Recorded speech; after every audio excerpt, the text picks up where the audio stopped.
1 year after my wife's death, I hired a company to renovate her old office.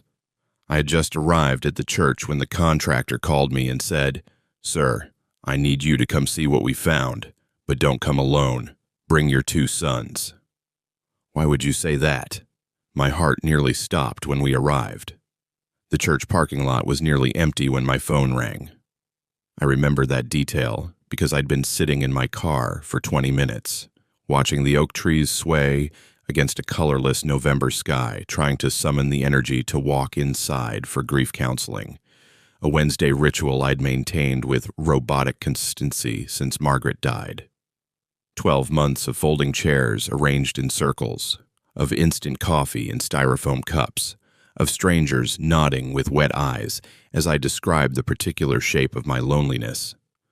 12 months of learning that grief isn't a linear journey, but a maze you walk through again and again, finding new walls where you swore there had been doorways.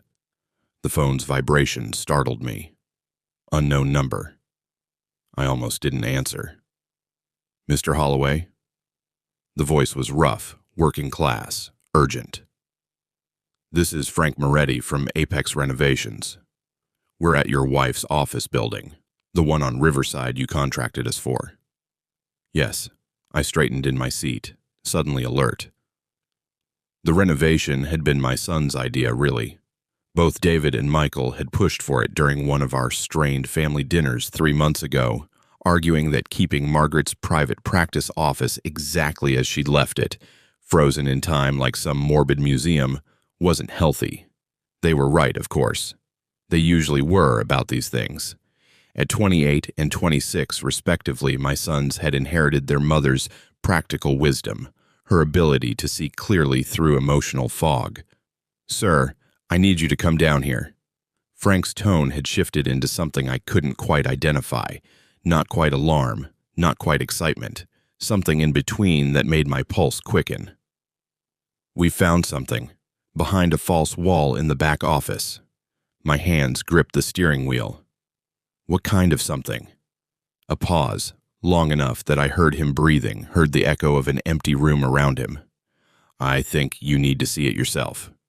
"But sir," another pause, heavier than the first. "Don't come alone. Bring your sons. Both of them." The words landed like stones in still water, sending ripples of unease through my chest. "Why would you say that?" My voice came out thinner than I intended. "Why would I need to bring David and Michael?" "Because what we found," Frank exhaled slowly, "it concerns all 3 of you. I can't explain over the phone, Mr. Holloway. It wouldn't be right. But you need to see this, and your boys need to be there when you do. Trust me on this." The call ended before I could press him further. I sat there in my car, phone still pressed to my ear, like I might hear something more if I waited long enough, some explanation that would make sense of the dread now pooling in my stomach. Around me, the parking lot remained empty except for 2 other vehicles. A red sedan I recognized as belonging to Patricia, the counselor who ran our group, and a pickup truck with a faded bumper sticker about Jesus loving me. The grief counseling session I'd been dreading suddenly felt irrelevant. I called David first. He answered on the second ring, his voice carrying the efficient clip of someone juggling multiple things at once. Investment banking had done that to him, turned my contemplative, poetry-reading son into a man who spoke in abbreviated sentences and checked his phone during funerals. "Dad, everything okay?" "I need you to meet me somewhere, now. It's about your mother's office." The line went quiet. Then, "What about it?" "The contractor found something. He won't tell me what. But he said I need to bring you and Michael." I heard papers shuffling on his end, the click of a keyboard. "David, he specifically said both of you needed to be there." Another pause. This one felt different, heavier, loaded with something I couldn't name. "I'll cancel my afternoon meetings," he said finally. "Where's Michael?" "I'm about to call him. Can you be there in 30 minutes? 25. Text me the address." He hung up before I could say anything else. That was David, decisive, efficient, slightly abrasive, so different from his brother. Michael answered his phone with music playing in the background, something jazzy and improvisational that suited him perfectly. My younger son had chosen the uncertain path of freelance photography over the corporate security David had embraced, and it showed in everything about him. Where David spoke in clipped sentences, Michael meandered. Where David wore sharp suits, Michael preferred worn denim and canvas jackets with too many pockets. "Dad?" His voice was warm, concerned. Michael always sounded like he had all the time in the world for you. "Aren't you supposed to be at group?" "Change of plans. I need you to meet me at your mother's office. The renovation team found something." The music in the background went silent. "Found what?" "That's the thing. The contractor won't say, but he was very specific that both you and David need to be there." I heard my own voice catch slightly on the next words. "He said it concerns all three of us." "That's ominous." Michael was quiet for a moment. "Okay, I'm in Brooklyn, but I can be there in 40 minutes if traffic cooperates." "David will be there in 25. "Of course he will." There was no bitterness in Michael's tone, just resigned amusement. The dynamic between my sons had always been complex, not quite rivalry, not quite resentment, but a constant awareness of how differently they moved through the world. "I'll get there as fast as I can, Dad. You okay?" That question, the one everyone kept asking, as if grief operated on a schedule and I should be graduating to some better version of okay by now. "I don't know," I said honestly, and something feels wrong. "I'm on my way." The drive to Riverside took 18 minutes. I'd made this journey countless times over the years, usually bringing Margaret lunch during her rare breaks between patients. She'd been a clinical psychologist specializing in trauma recovery, good at her work, beloved by her patients, respected by her peers, the kind of professional whose death prompted a waiting list of people wanting to speak at her memorial service. The office building was a converted brownstone in a neighborhood that had gentrified aggressively over the past decade. Margaret had been here since before the artisan coffee shops and boutique yoga studios, back when the rent was reasonable and the clientele was primarily working-class families dealing with garden variety anxieties and depression. She'd stayed even as the neighborhood changed, even as her practice could have afforded something more upscale, because she believed in accessibility, because she remembered what it was like to need help and not be able to afford it. I parked on the street and sat for a moment, staring at the building's facade. The contractor's van was parked out front, along with a dumpster already half full of debris. Renovation. The word felt violent somehow, like we were erasing her. Frank Moretti was waiting on the front steps, a barrel-chested man in his 50s wearing work boots and a Carhartt jacket dusted with plaster. He spotted me immediately and stood, his expression grave. "Mr. Holloway." He didn't extend his hand, which felt significant. "Your sons?" "On their way. David should be here any minute. Michael's coming from Brooklyn." Frank nodded slowly, then gestured toward the building. "Maybe we should wait inside. It's cold." But we didn't go in. We stood there on those steps, not speaking, both of us watching the street like we were waiting for something we couldn't name.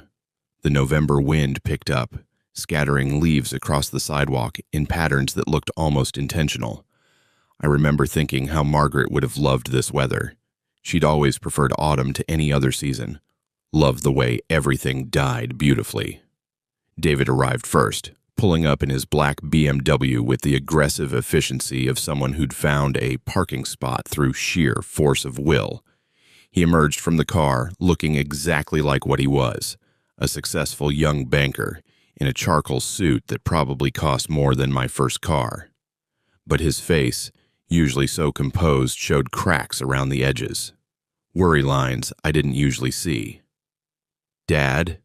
He joined us on the steps, barely glancing at Frank. "What's going on?" "We're waiting for Michael," I said. "Then tell me. I can fill him in when he gets here." Frank shook his head. "With respect, sir, You all need to see this together. First time. Same moment. David's jaw tightened.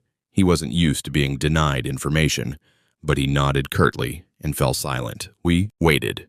Michael arrived 12 minutes later on his motorcycle. A vintage Honda. He'd restored himself over 3 summers. He pulled off his helmet and his hair stuck up in wild directions, which he didn't bother to smooth down. Even in crisis, Michael moved like he was walking through honey, taking his time with each step, each gesture deliberate and unhurried. "Sorry," he said, joining our strange huddle on the steps. Traffic on the bridge was insane. Now we were all here. 3 men who shared blood and loss but little else, standing outside a building that held memories of a woman who'd somehow held us all together. Frank looked at each of us in turn, his expression unreadable. "All right," he said finally. "Come with me." The building's interior smelled of fresh paint and sawdust, that particular scent of transformation that always feels both hopeful and melancholic. Margaret's practice had occupied the entire second floor. A waiting room, a small kitchenette, a bathroom, and her private office where she conducted sessions. The renovation was supposed to convert it into a 2-bedroom apartment that could be rented out, something to finally generate income from the property instead of letting it sit empty like a shrine. We climbed the stairs in single file. Frank, then me, then David, then Michael. No one spoke. The only sounds were our footsteps on old wood and the distant hum of traffic outside. The door to Margaret's private office stood open.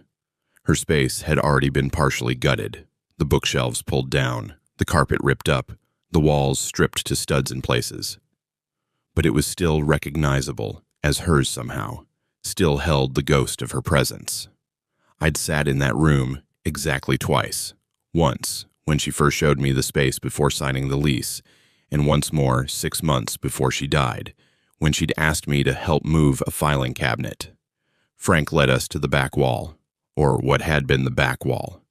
Where there should have been solid plaster and lathe, there was now a gaping hole, roughly 3 feet square, revealing a space that shouldn't exist, a cavity between walls, and inside that cavity, illuminated by Frank's work lights, were boxes, 4 cardboard file boxes, the kind you'd buy at an office supply store, each one neatly labeled with dates spanning 5 years. But that wasn't what made my breath stop. Next to the boxes sat a small safe, the kind you'd bolt to a closet floor in a bedroom. It was open. Frank stepped aside, giving us a clear view. "I'm not going to tell you what to do," he said quietly, "but I'll tell you what I did. I looked inside one of those boxes. Just one. Read enough to know this wasn't something I should be involved in." He paused, his voice dropping lower. "This is family business, Mr. Holloway. Your family business. So I'm going to step outside and give you privacy. Take your time. When you're ready to talk about how we proceed with the renovation, I'll be downstairs." He left without waiting for a response, his heavy footsteps receding down the stairs. The 3 of us stood there, staring at the hole in the wall like it was a portal to somewhere we didn't want to go. David moved first. He always did. 3 quick steps, and he was kneeling in front of the boxes, pulling out the top one. The label read 2018-2019. His hands, usually so steady when signing contracts worth millions, trembled slightly as he opened it. Inside were files, dozens of them.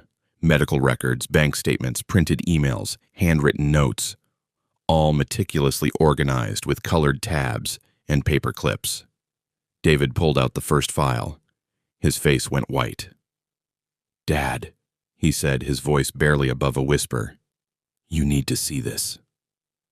But I couldn't move, couldn't step forward, because somewhere in my bones, in the part of me that had been married to Margaret for 32 years, I already knew. This was going to change everything. Michael was beside David now, reading over his shoulder. I watched my younger son's expression shift from confusion to shock, to something that looked almost like betrayal. "No," Michael breathed. "No, this can't be." "What?" My voice sounded distant, like it was coming from someone else. "What is it?" David stood slowly, still holding the file, and turned to face me. In his eyes, I saw something I'd never seen before.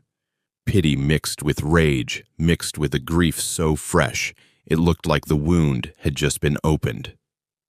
"Dad," he said again, "Mom kept secrets. Big ones." The room tilted slightly. Or maybe I did. "Show me." David handed me the file. The first document was a bank statement for an account I'd never seen before, in Margaret's name, with a balance that made no sense, over $200,000. The second document was a property deed, for a house in Vermont I'd never heard her mention. The third was a birth certificate, for a child who wasn't David or Michael, a child born 7 years ago. The name on the certificate read, Emma Claire Holloway. My hands started shaking so badly that Michael had to take the papers from me before I dropped them. "There's more," David said, and his voice had gone cold, the way it did when he was trying not to feel. "Dad, there's so much more." I looked at the boxes, 4 of them. 5 years of documentation. 5 years of a life I apparently knew nothing about. The safe sat there beside them, its door hanging open like a mouth caught mid-confession, revealing what looked like legal documents and jewelry I didn't recognize. And in that moment, standing in the ruins of my dead wife's office, surrounded by the walls she'd literally built to hide her secrets, I felt something shift inside me. The grief I'd been carrying for 12 months, heavy and solid and almost comfortable in its constancy, cracked open, revealing something darker underneath. Betrayal. The kind that doesn't announce itself with screaming or broken dishes, but seeps in quietly like cold water rising around your ankles, then your knees, then your chest, until you realize you're drowning in someone else's lies. "Dad?" Michael's voice was gentle. He'd always been the gentle one. "What do you want to do?" I stared at the boxes, at the safe, at the wall that had been opened like a wound. "I want to know everything," I said. And God help me, I meant it. We didn't leave that office for 4 hours. I say we, as if the 3 of us moved together, as if we were a unified front against this avalanche of revelation. But that wouldn't be accurate. The truth is, we each retreated into our own private horror, occasionally surfacing to share a document or photograph or bank statement that felt particularly devastating, like divers coming up for air only to report that, yes, it's worse down there than you thought. David took the methodical approach. Of course he did. He'd arranged the 4 boxes in chronological order and was working through them systematically, creating piles, financial documents, medical records, correspondence, legal papers, photographs. He'd removed his suit jacket and rolled up his sleeves, and there was something almost violent about his efficiency, the way he snapped papers into place and added them to their designated stacks. This was how David processed trauma. He organized it, categorized it, turned chaos into something he could chart on a spreadsheet. Michael sat cross-legged on the floor with his back against the wall, moving through documents more slowly, reading each one thoroughly before setting it aside. He'd pulled out his phone early on, and I'd heard the soft click of his camera shutter. He was documenting this, creating a visual record. That was Michael's way. Bear witness, preserve the moment, find the story in the wreckage. Every few minutes, he'd stop reading and just stare at nothing, processing, before returning to whatever file he held. And me? I couldn't sit, couldn't stay still. I paced the gutted office like a caged animal, picking up documents at random, reading fragments, putting them down again. My brain refused to work linearly. It kept trying to reconcile the woman I'd loved for 3 decades with the stranger who'd assembled this archive of deception. The first box, 2018-2019, was the most recent, and therefore the most devastating. Medical records showed Margaret had been treated for anxiety and insomnia by a doctor I'd never heard her mention. Prescription receipts for medications she'd hidden from me. bank statements revealing regular cash withdrawals of $500 every Friday for months. Dozens of printed emails to someone named Jay Harrison, discussing our situation and what Emma needs and when we can tell them. Emma, the child whose birth certificate I'd seen, 7 years old now, which meant Margaret had been pregnant during what I remembered as a particularly happy year of our marriage. A year when she'd claimed her weight gain was stress-related, when she'd gone on frequent solo retreats to deal with work burnout. A year when I'd been so wrapped up in my own career transition, leaving the university to write full-time, that I'd accepted every explanation she offered without question. God, I'd been so blind. Dad, David's voice cut through my spiraling thoughts. Look at this. He held up a legal document, a contract of some kind, dense with text and official stamps. I took it from him with numb fingers. It was a guardianship agreement, dated 3 months after Emma's birth, naming someone called Janet Harrison as the child's primary guardian, with Margaret listed as biological mother and a man named Marcus Chen as biological father. The words biological mother seemed to pulse on the page. There's more. David handed me another document. This is a real estate closing statement. Mom bought a house in Burlington, Vermont, $170,000, paid in cash. He paused, and when he continued, his voice had an edge sharp enough to cut. Want to guess what address is listed on Emma's pediatric records? I didn't need to guess. Michael spoke from his position on the floor, his voice soft but clear in the empty room. There are photographs. He wasn't looking at us, just holding a stack of prints in his lap like they might burn him. Of Emma, dozens of them. I went to him, knelt down beside my son, my gentle, artistic son who saw beauty in broken things, and looked at the photographs he'd spread across the dusty floor. An infant with Margaret's nose and a stranger's dark eyes. A toddler blowing out candles on a birthday cake. 2 candles, meaning this photo was from 5 years ago.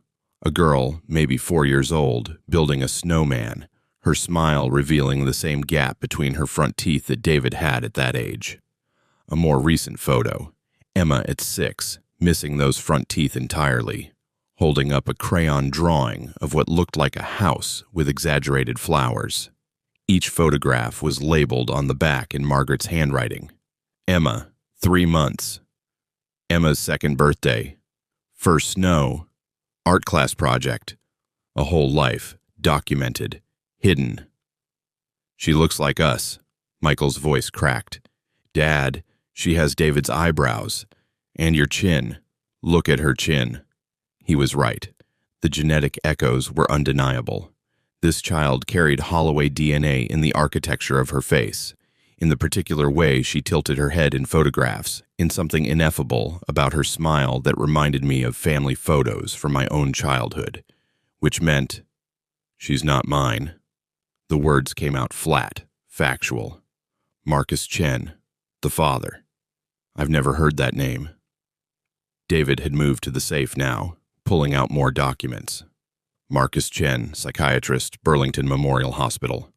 There's a whole file on him. He scanned the pages rapidly. Looks like Mom met him at a conference in 2016. They co-authored a paper on trauma recovery in adolescence, started a professional correspondence that became not professional, an affair. The words sat in the room, between us, ugly and obvious. There are letters, David continued, his banker's demeanor cracking slightly. Handwritten ones, from him to her. He stopped, jaw clenching. They're love letters. I didn't want to read them. Couldn't imagine anything worse than witnessing my wife's emotional infidelity spelled out in another man's handwriting. But Michael had already moved to David's side, was already reading over his shoulder. Oh God. Michael's face contorted. Dad, maybe you shouldn't. Give them to me. David hesitated, which was unusual. David never hesitated. But then he handed over a small bundle of envelopes, tied together with a blue ribbon, a detail so romantic and so utterly unlike the Margaret I knew that it felt obscene. I opened the first letter, Dated April 2017. My dearest Margaret, these past months with you have awakened something I thought was dead in me. When Sarah passed 3 years ago, I believed that part of my life was over, that I would raise our daughter alone and never again feel the particular joy of being truly seen by another person. But you see me, Margaret. You see past the professional facade to the mess underneath, and somehow you don't turn away. I know our situation is complicated. You have your family, your practice, your whole constructed life. And I have Anna, who is only 8 and still healing from losing her mother. We are not free people. But God help me, I cannot stop thinking about you. The letter continued, but I couldn't read further. My hands were shaking too badly. Marcus Chen was a widower with a young daughter. Margaret had been his, what? Salvation? Midlife crisis? The letter suggested she'd been both, and more. That they'd recognized something in each other, some shared brokenness or hunger that their legitimate lives couldn't satisfy. There's a timeline here. David had found a handwritten notebook, Margaret's handwriting filling page after page. She documented everything. When they met, when it became physical, when she realized she was pregnant. He flipped pages, his movements becoming more agitated. Jesus Christ, she considered abortion, wrote out the pros and cons like it was a business decision. Then decided against it because, he quoted directly, "I am 43 years old, and this may be my last chance to experience pregnancy again. I know it's selfish. I know it's wrong, but I want this baby." The room spun slightly. I steadied myself against the wall. She had the baby in Burlington. David was reading faster now, his voice taking on a manic quality. Told us she was going to that meditation retreat in Massachusetts, remember? 6 weeks. But she was in Vermont the whole time, living with Marcus and his daughter Anna, preparing for Emma's birth. I did remember. The fall of 2018. Margaret had seemed stressed, said she needed extended time away to reset her nervous system. I'd been supportive, understanding. I'd sent her care packages while she was living with another man, pregnant with his child. The birth was complicated. Michael had taken over the notebook, reading more slowly than David. Emergency C-section. Emma spent 4 days in NICU. Marcus was listed as the father on all the hospital paperwork, but they weren't married. Couldn't be, because Mom was still married to you. More documents emerged from the boxes, like artifacts from an archaeological dig, each one adding new layers to a reality I hadn't known existed. Margaret had visited Vermont every month, sometimes twice a month, using conferences and networking events as cover. She'd deposited money into Marcus's account regularly, $2,500 a month for Emma's expenses. She'd purchased life insurance with Emma listed as a beneficiary. She'd set up a trust fund that would mature when Emma turned 18. She'd planned for everything except getting caught. Here, David thrust another stack of papers at me. Medical records, her medical records, from last year. The cancer diagnosis, stage 4 ovarian cancer, discovered during what should have been a routine exam. Aggressive, fast-moving, essentially terminal from the moment they found it. She'd lived 8 months after diagnosis, and I'd been with her for most of them, through surgery, through chemo, through the steady decline that took her from vibrant to translucent to gone. But according to these records, she'd been sick for longer than she admitted. Had known something was wrong for at least 6 months before she told me. Had delayed seeking treatment because I read the psychiatrist's notes from her oncology team, dated 2 months before her death. Patient expresses significant anxiety regarding end-of-life matters, reports having unfinished business, and people who need to know the truth. When pressed, patient becomes tearful and states she has built a life on lies and doesn't know how to dismantle it before she dies. Patient is concerned about causing pain to her family, but also expresses desire for her daughter Emma to know her brothers eventually. Her daughter Emma to know her brothers, The words hit like a physical blow. She was going to tell us. My voice sounded hollow. Before she died, she was planning to tell us everything. But she didn't. David's anger was ice cold, controlled, and somehow more frightening than if he'd been shouting. She had 8 months. 8 months of us taking care of her, of sitting by her bedside, of listening to her apologize for being a burden. And she never said a word. Michael was crying silently, tears running down his face as he sorted through photographs of a sister we'd never met. Maybe she couldn't. Maybe it was too hard. Don't defend her. David's voice cracked like a whip. Don't you dare defend this. I'm not defending it. Michael's voice rose, his grief finally spilling over into anger. I'm trying to understand it. I'm trying to figure out how Mom, our mom who taught us about honesty and integrity and being decent human beings, how she did this. She was a hypocrite. David's face had gone red. She was a liar and a hypocrite, and she destroyed this family. Stop it. My voice came out harder than I intended, cutting through their argument. Both sons fell silent, looking at me. Stop, both of you. We stood there in the wreckage of Margaret's secret office, 3 men drowning in information we didn't know how to process. Outside, the afternoon light had shifted, throwing long shadows across the exposed wall studs. How long had we been here? 3 hours? 4? I moved to the photographs Michael had spread out, picked up the most recent one. Emma, at what looked like 6 or 7 years old, holding a book and smiling at the camera. She looked happy, loved, cared for. There's a letter. Michael's voice was quiet now. Addressed to you, Dad. Still sealed. He handed me an envelope. My name in Margaret's handwriting. The paper was expensive, cream-colored, substantial. The kind of stationery she used for important correspondence. My hands trembled as I opened it. My dearest Thomas, if you're reading this, then I am gone, and you have found what I hid. I imagine you hate me right now. You should. I would hate me too. I have written and rewritten this letter 100 times, trying to find words that might make you understand. But there are no words sufficient to explain what I've done. No justification that doesn't sound like excuse-making. So I will simply tell you the truth, perhaps the first completely honest thing I've said in 7 years. I fell in love with Marcus Chen. Not the way I loved you. I never stopped loving you, Thomas, which I know makes this worse somehow, but in a different way. A way that felt like waking up after a long sleep. And when I became pregnant, I chose to keep that child because I wanted her. Even knowing the devastation it would cause. Even knowing it was selfish beyond measure. Emma exists because I was weak and greedy and willing to hurt everyone around me to have what I wanted. She is innocent in all of this. Please remember that. Whatever anger you feel toward me, Emma is innocent. I know I should have told you when I was diagnosed. I tried, Thomas.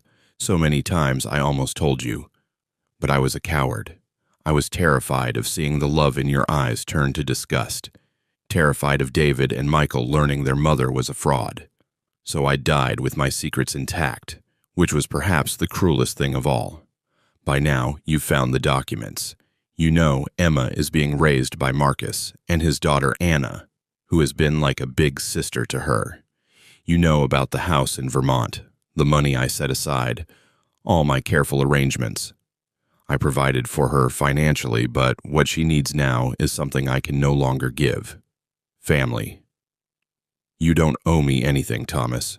You don't owe her anything. But if you could find it in your heart to at least meet her, to let David and Michael know they have a sister, I'm sorry. Those words are insufficient, but they're all I have. I love you. I always loved you, even while betraying you. Margaret. I read the letter twice. Then a third time, looking for something between the lines that might make this make sense, some hidden explanation that would transform this nightmare into something I could comprehend.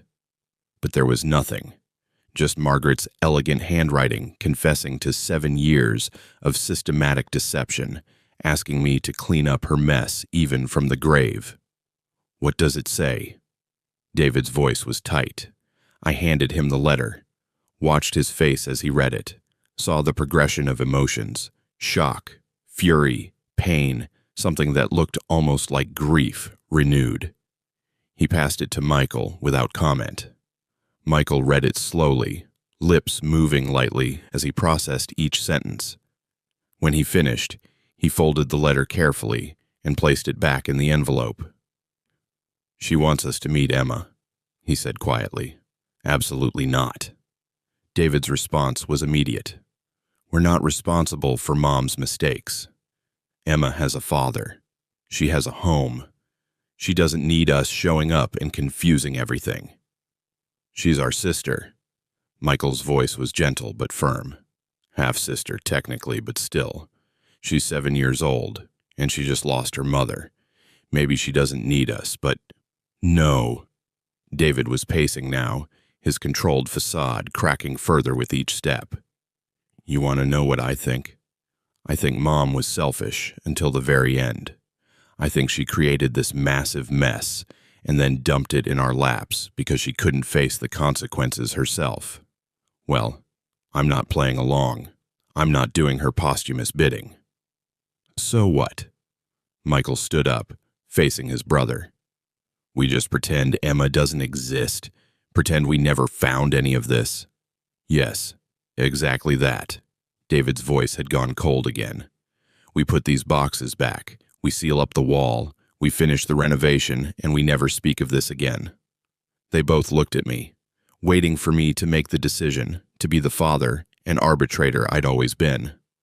But I had nothing. No wisdom, no clarity.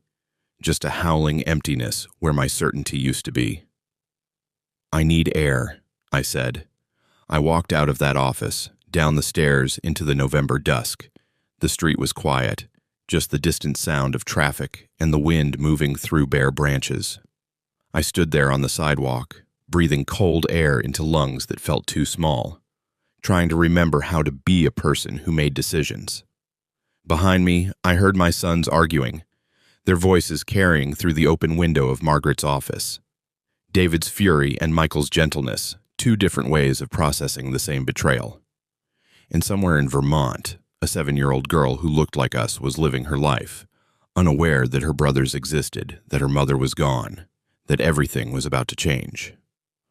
My phone buzzed. A text from Frank Moretti.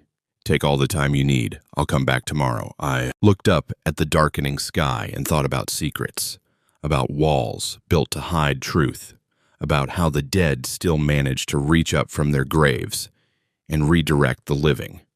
What do you do when the person you trusted most becomes a stranger? What do you do when grief turns to rage? I didn't know. But standing there in the cold, holding my dead wife's confession, I made a decision. I needed to know more. Needed to understand not just what Margaret had done, but why. Needed to see this through to whatever end waited in Vermont. "David, Michael." I turned back toward the building, my voice carrying up to the open window. "Pack everything. We're taking it home." We loaded the boxes into David's BMW like smugglers moving contraband, quickly, furtively, as if someone might stop us and demand to know what we were doing with evidence of our own devastation. Frank's crew had already gone home for the day, leaving the building empty except for the three of us and the sound of our footsteps echoing through gutted rooms. The safe went in last, still open like a mouth frozen mid-scream, and I remember thinking how appropriate that was. This whole situation was a scream that hadn't stopped since we'd found the wall. David wanted to take everything to his apartment in Manhattan, more secure, he argued, better equipped to handle this kind of systematic analysis. But Michael pushed back, suggesting his loft in Brooklyn would be more comfortable, less clinical. They were both avoiding the obvious. Neither wanted this in my house, in the home I'd shared with Margaret, where her presence still lingered in every room like expensive perfume that wouldn't fade. But I insisted. Whatever this was, whatever we were about to uncover, it needed to happen in the place where the marriage had existed, where the lie had been lived. So we drove to Westchester in a convoy of grief. David's BMW with the boxes, Michael following on his motorcycle, and me in my old Volvo that Margaret used to tease me about keeping past its reasonable lifespan. The drive took 45 minutes through rush hour traffic, giving me plenty of time to sit with my thoughts, which was exactly what I didn't need. My mind kept circling back to specific memories, examining them under new light, like a jeweler inspecting stones for previously unnoticed flaws. The fall of 2018, Margaret's 6-week retreat. I remembered helping her pack, remembered her nervousness, which I'd attributed to anxiety about being away for so long. She'd kissed me before leaving, a long, lingering kiss that I'd interpreted as affection, but now understood as something closer to guilt, or worse, goodbye. I remembered calling her every few days, how she'd always sound slightly breathless when she answered, slightly distracted. "The retreat schedule is intense," she'd explained. "We're encouraged to minimize outside contact." And I'd accepted that, because Margaret had never given me reason not to trust her. She'd come home, different though, softer somehow, more emotional.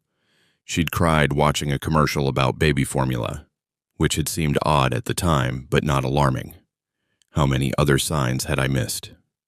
How many times had she been with him, with them, while I sat obliviously in our house, working on my novels, living my carefully contained life? The house was dark when we arrived. I hadn't been home much in the past few months, spending more time at my office in town, avoiding the particular silence that Margaret's absence had created. The place had developed that unlived-in quality, clean but hollow, maintained but not inhabited. We brought the boxes in through the garage, setting them up in Margaret's study. Of course, it had to be her study. The universe apparently had a taste for irony. This room had been her domain, floor-to-ceiling bookshelves filled with psychiatric texts and literary fiction. A massive oak desk she'd inherited from her father. Large windows overlooking the garden she'd planted, but rarely had time to tend. Everything was exactly as she'd left it. Her reading glasses on a half-finished book, a coffee mug with dried residue at the bottom, sticky notes with patient initials and appointment times that would never be kept. We cleared the desk, moving aside her things with a reverence that felt both automatic and absurd. Why were we being careful with the belongings of a woman who'd been so careless with our hearts? David took charge again, because that's what David did. He'd stopped at a drugstore on the way and bought a large corkboard, push pins, colored string, the kind of thing you'd see in a detective movie, the conspiracy theorist's wall. He mounted it on the space between two bookshelves and started pinning up documents, creating a visual timeline. "We need to understand the full scope before we make any decisions," he announced, slipping into his professional mode like armor. "We need to know exactly what we're dealing with." Michael had brought his laptop and camera equipment, setting up a corner of the room as his workspace. "I'm going to scan everything," he said quietly. "Create a digital archive. If we're going to do this, we should do it properly." And me? I poured 3 glasses of whiskey from the bottle Margaret kept in her desk drawer.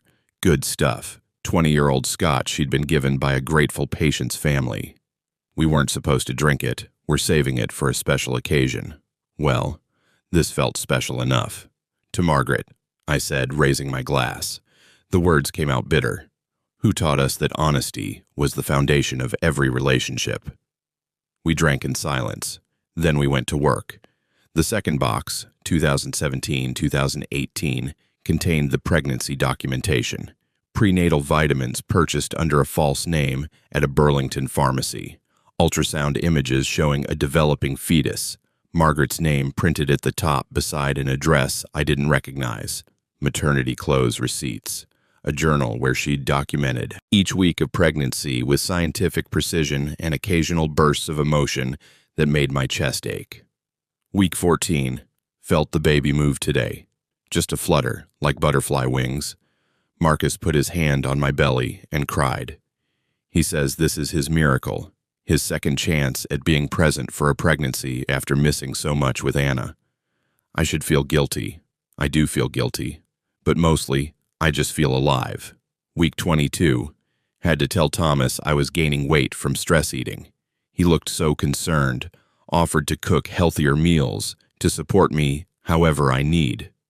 The irony is excruciating.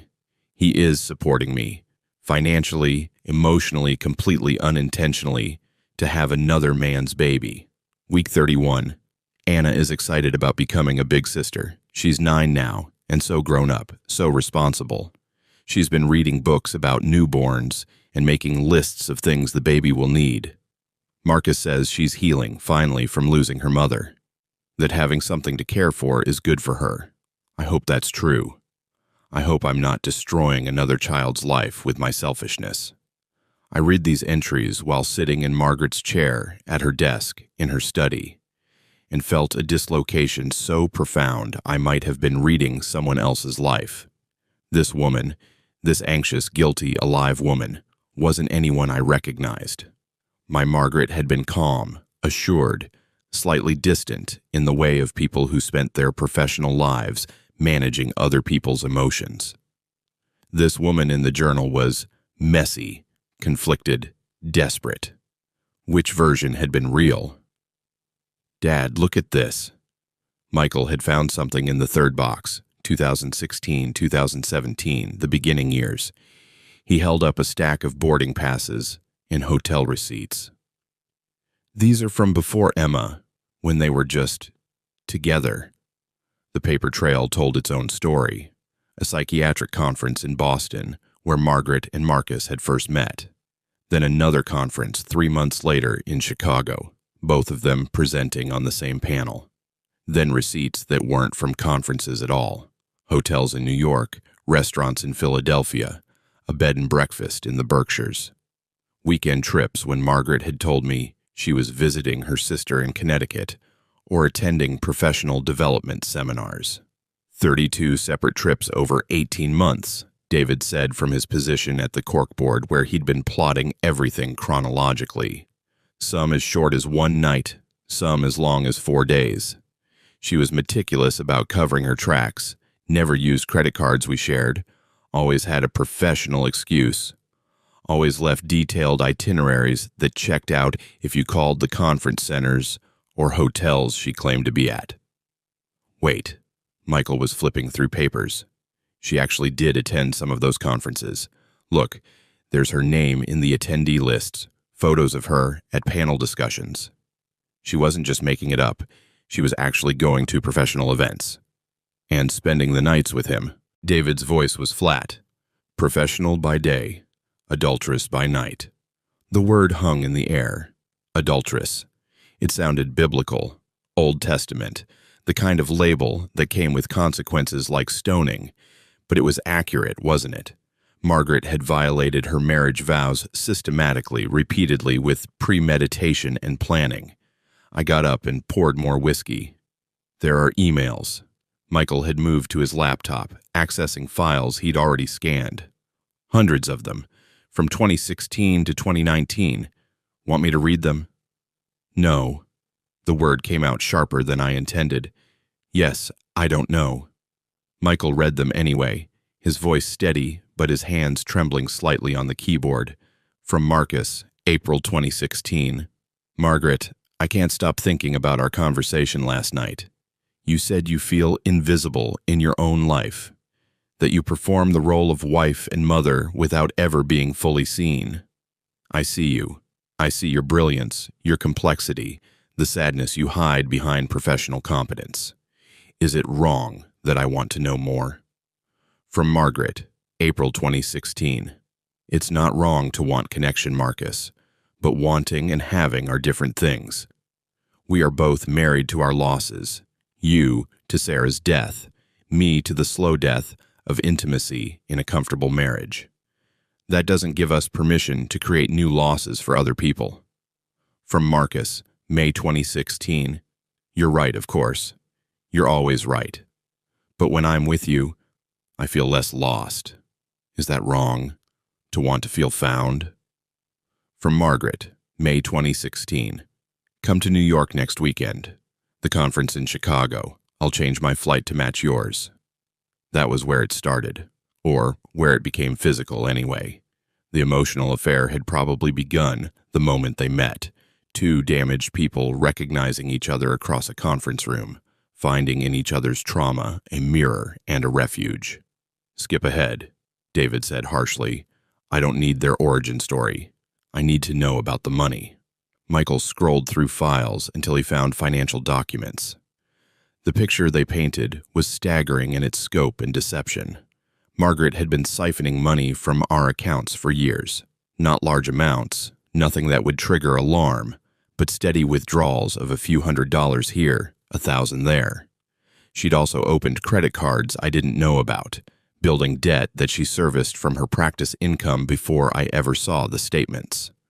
Over time, she'd accumulated nearly $300,000 in a separate account, money she'd used to buy the Vermont house, to support Marcus and Emma, to build an entire shadow life. "She took money from our retirement fund," David said, his voice tight. $5,000 at a time, claiming it was for practice expenses or tax-related transfers. I remember you asking about it once, and she explained it away as restructuring for better returns. I did remember that conversation, vaguely. I'd trusted her with our finances because she was better at that kind of thing, more detail-oriented. Another blind spot, another failure of attention on my part. "Wait," Michael had gone pale. "Dad, look at the dates on these withdrawals." I looked. The pattern was obvious once you saw it. Larger withdrawals corresponding to Emma's birthdays, holidays, medical expenses. Margaret had been a present but absent mother, funding her daughter's life from a distance, sending money instead of showing up, except that wasn't entirely true according to the calendar we found in the fourth box. Margaret had visited Vermont regularly, more often than any of us had realized. She'd blocked off time in her practice schedule, marking certain weekends as administrative days or continuing education, and during those times she'd been with Emma. The calendar was annotated with small notations in her handwriting. E's first steps. E said mama. Took E to the aquarium. E's preschool graduation. She'd been there for milestones, for ordinary moments, for the small, unremarkable experiences that constitute childhood. She'd built a life with them. There's a photo album. Michael pulled out a leather-bound book from the bottom of the third box. It's like a second family album. He opened it, and we gathered around like mourners at a viewing. The photos told their own story. Margaret holding newborn Emma in a hospital room, looking exhausted and radiant. Marcus beside her, his hand on her shoulder, his face showing something between joy and disbelief. Anna, a thin girl of 9 with Marcus's dark eyes, leaning over the baby, smiling tentatively. More photos. Emma at 3 months, 4 months, 6 months. Always with Margaret present, usually with Marcus too. Family photos that weren't our family. Holiday celebrations we weren't part of. Birthday parties we hadn't attended. And then photos of them all together. Margaret, Marcus, Anna, and Emma, posed like a normal family. Margaret looked happy in these photos. Not the contentedly settled happy of our family portraits, but something more raw and unguarded. She looked caught in the act of joy. She had 2 lives. I said it aloud, testing the reality of it. 2 complete separate lives. 3, David corrected coldly. Her life with us, her life with them, and her interior life, where she knew she was destroying everyone. We kept digging. Found letters Marcus had written to Margaret, not emails, but actual handwritten letters on nice paper, expressing love and gratitude and occasional worry about their situation. Found legal documents where Margaret had set up Emma's trust fund, naming Marcus as trustee but with provisions that if anything happened to him, the fund would transfer to Emma's biological family, meaning us, whether we wanted the responsibility or not.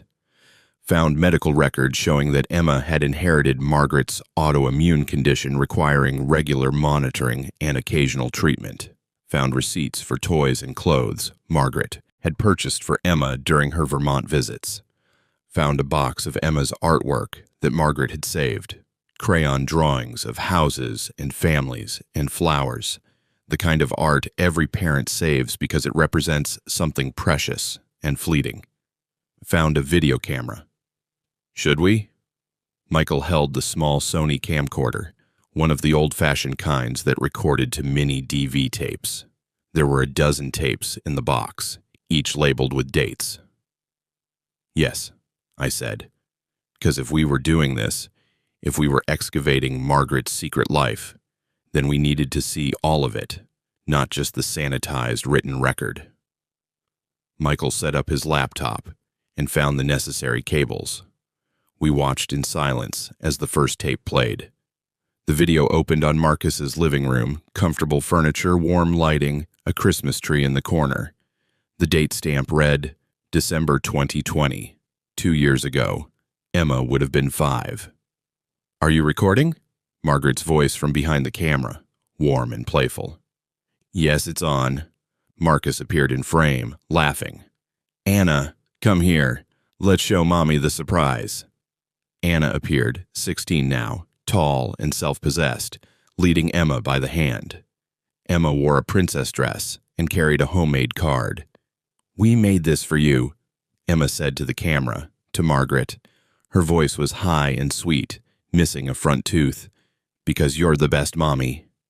Margaret's sharp intake of breath was audible on the recording. Read what it says, Em, Anna encouraged gently. Emma held up the card, sounding out words carefully. Merry Christmas to Mommy. We love you. Even when you're far away, you're in our hearts. Love, Emma and Anna. And Dad, Marcus added from off-screen. And Dad, Emma agreed, giggling. The video showed them opening presents, playing with new toys, eating cookies. Margaret's camera work was shaky, like she was crying while filming. At one point, Marcus came and stood beside the camera, leaned in close. I love you, he said quietly, just for her. Thank you for being here. Thank you for choosing us, even part-time. I love you too, Margaret whispered back. All of you. Michael stopped the video. We sat in silence, the frozen image of Emma's gap-toothed smile filling the laptop screen. She loved them. Michael's voice was thick. This wasn't just... She actually loved them. All of them. That doesn't make it okay, David said, but his anger had lost some of its edge. He looked exhausted, hollowed out. No, I agreed. It doesn't make it okay, but it makes it real. We watched more videos. Emma's 4th birthday party. A trip to the beach. Emma learning to ride a bike while Margaret ran alongside, encouraging her. Quiet moments. Emma coloring while Margaret read beside her, both of them comfortable in each other's silence. And in every video, you could see it. The genuine affection, the real connection. This wasn't a woman playing a role or fulfilling an obligation. This was a mother loving her child, which meant Margaret had been capable of sustaining 2 authentic emotional realities simultaneously. She'd loved me. I had to believe that, or everything dissolved into meaninglessness. But she'd also loved Marcus, loved Emma, loved this other family she'd created in secret. The human heart's capacity for compartmentalization was apparently limitless. There's more, Michael said quietly. He'd found another set of files, these dated just 3 months before Margaret's death. Medical correspondence. She was trying to arrange something. I took the papers from him, read through them slowly. Margaret had been in contact with her oncologist about family notification protocols. She'd drafted letters to Marcus, to Emma, to us. She'd made arrangements for Anna to receive money for college. She'd created a plan, as much as cancer allowed for plans, for how her death would be handled, what information would be shared, when the truth would finally be revealed. And then she'd sealed these letters and instructions in her office wall, to be found after the renovation she'd already scheduled for sometime next year. She'd known the office would be emptied, the walls would come down, the secrets would emerge. She'd orchestrated her own exposure. She set this up, I realized aloud. All of it. The renovation wasn't our idea. She'd already made the appointment with the contractor, already paid the deposit. She told David and Michael to handle it, knowing they would, knowing we'd be there when the wall came down. Why? David looked genuinely baffled. Why not just tell us while she was alive? Why this elaborate posthumous confession? I stared at Margaret's photograph on her desk, a professional headshot from 5 years ago, before Emma, before cancer, when she'd still believed she could maintain the fiction forever.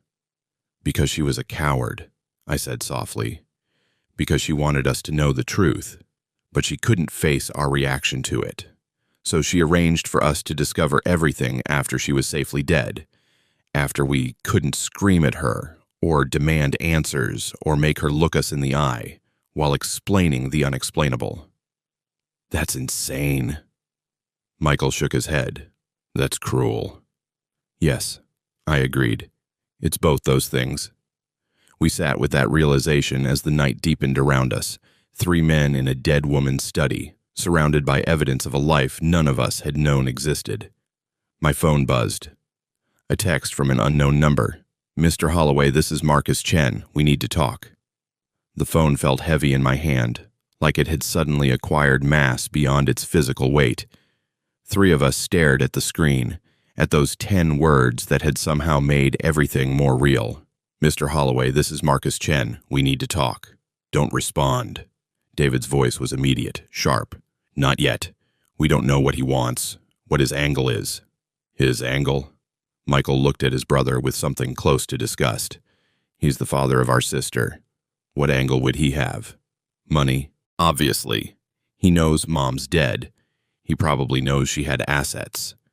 Maybe he thinks we owe him something, or Emma, or... Stop.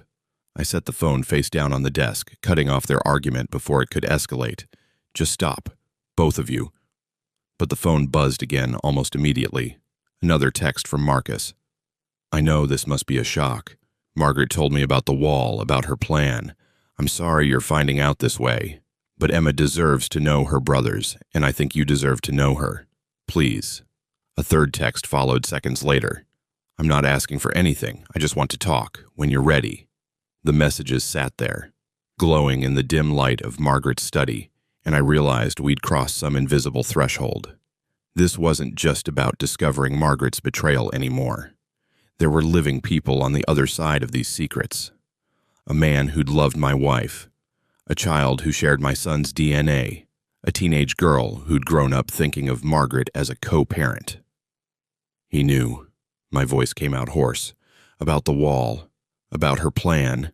She told him everything. Michael picked up my phone carefully, reading the messages again. That means he's been waiting for this, probably dreading it. Can you imagine? Knowing that someday, somehow, Margaret's family would find out about you and your daughter. I don't care what he's been dreading. David had moved back to the corkboard, staring at the timeline he'd constructed. He made a choice. He chose to have an affair with a married woman. He chose to have a child with her. He chose to accept her money and let her build a life in his house while her actual husband sat at home completely oblivious. That's not fair. Michael's voice was quiet but firm. You read the letters. Marcus was a widower, lonely, grieving, raising a daughter alone. Mom pursued him as much as he pursued her. It doesn't matter who pursued who. David spun around, his composure finally cracking completely.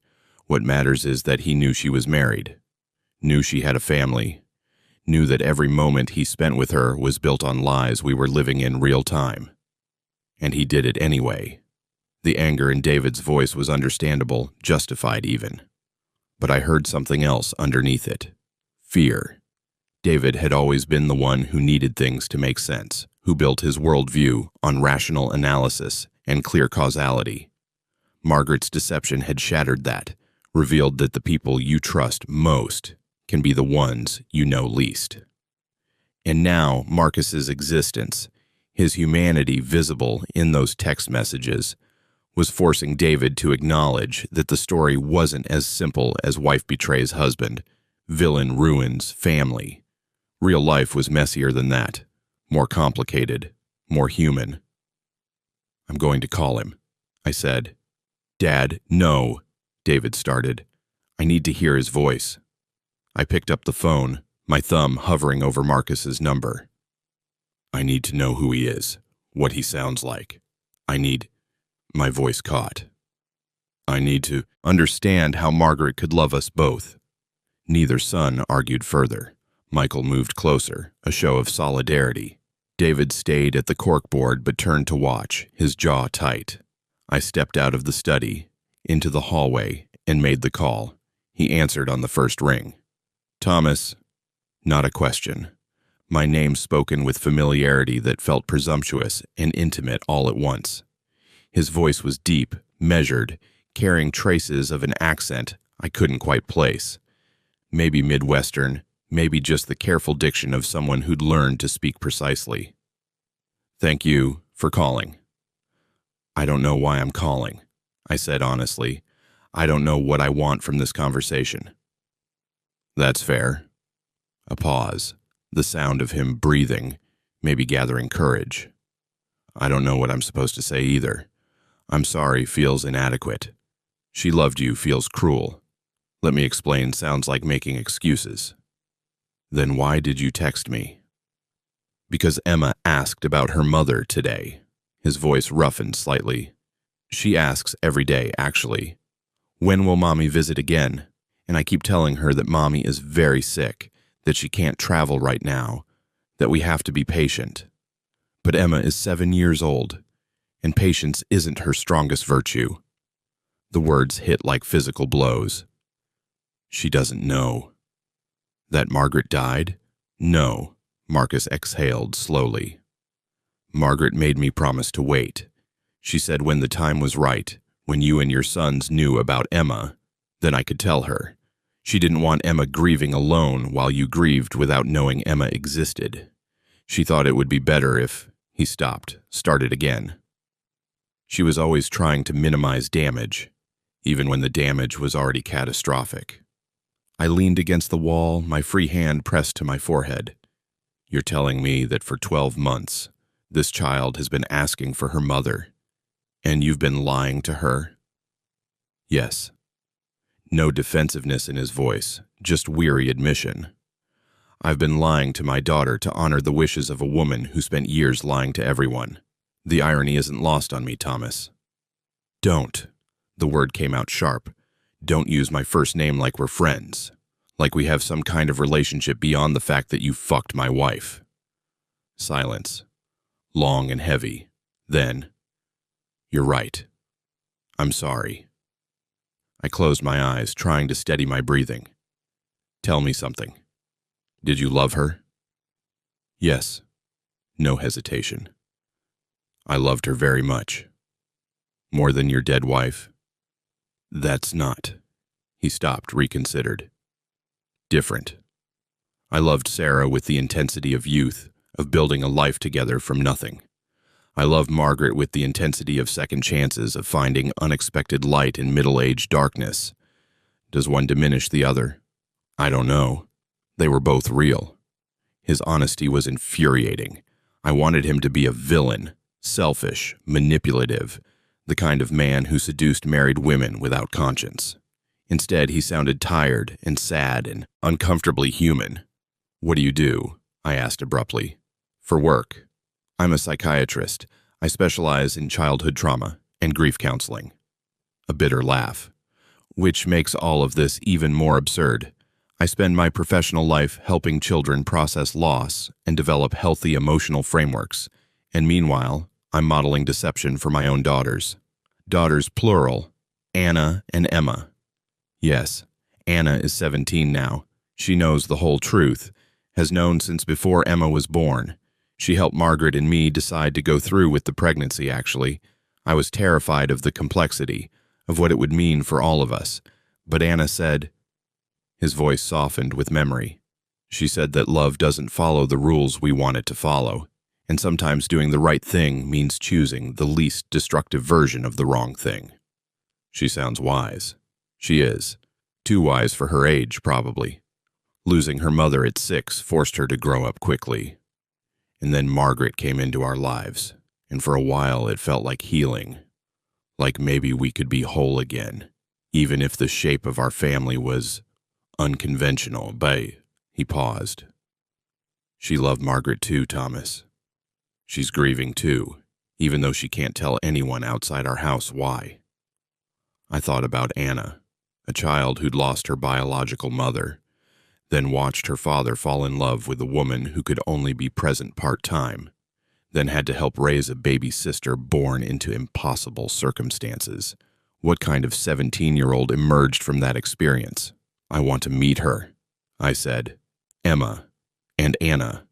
I want to see who they are. Okay. Marcus sounded relieved, maybe surprised. When? I don't know yet. I need time to… What? Process, grieve, recalibrate my entire understanding of my marriage and my late wife. I need time, but soon. Of course. Whatever timeline works for you. Another pause. Thomas, Mr. Holloway, there are things you should know. About Emma. Medical things. My stomach dropped. What kind of medical things? She inherited Margaret's autoimmune condition, the same one that made Margaret's pregnancy with her difficult. Emma needs regular monitoring, medication management, occasional hospital stays when she has flare-ups. He spoke carefully, clinically.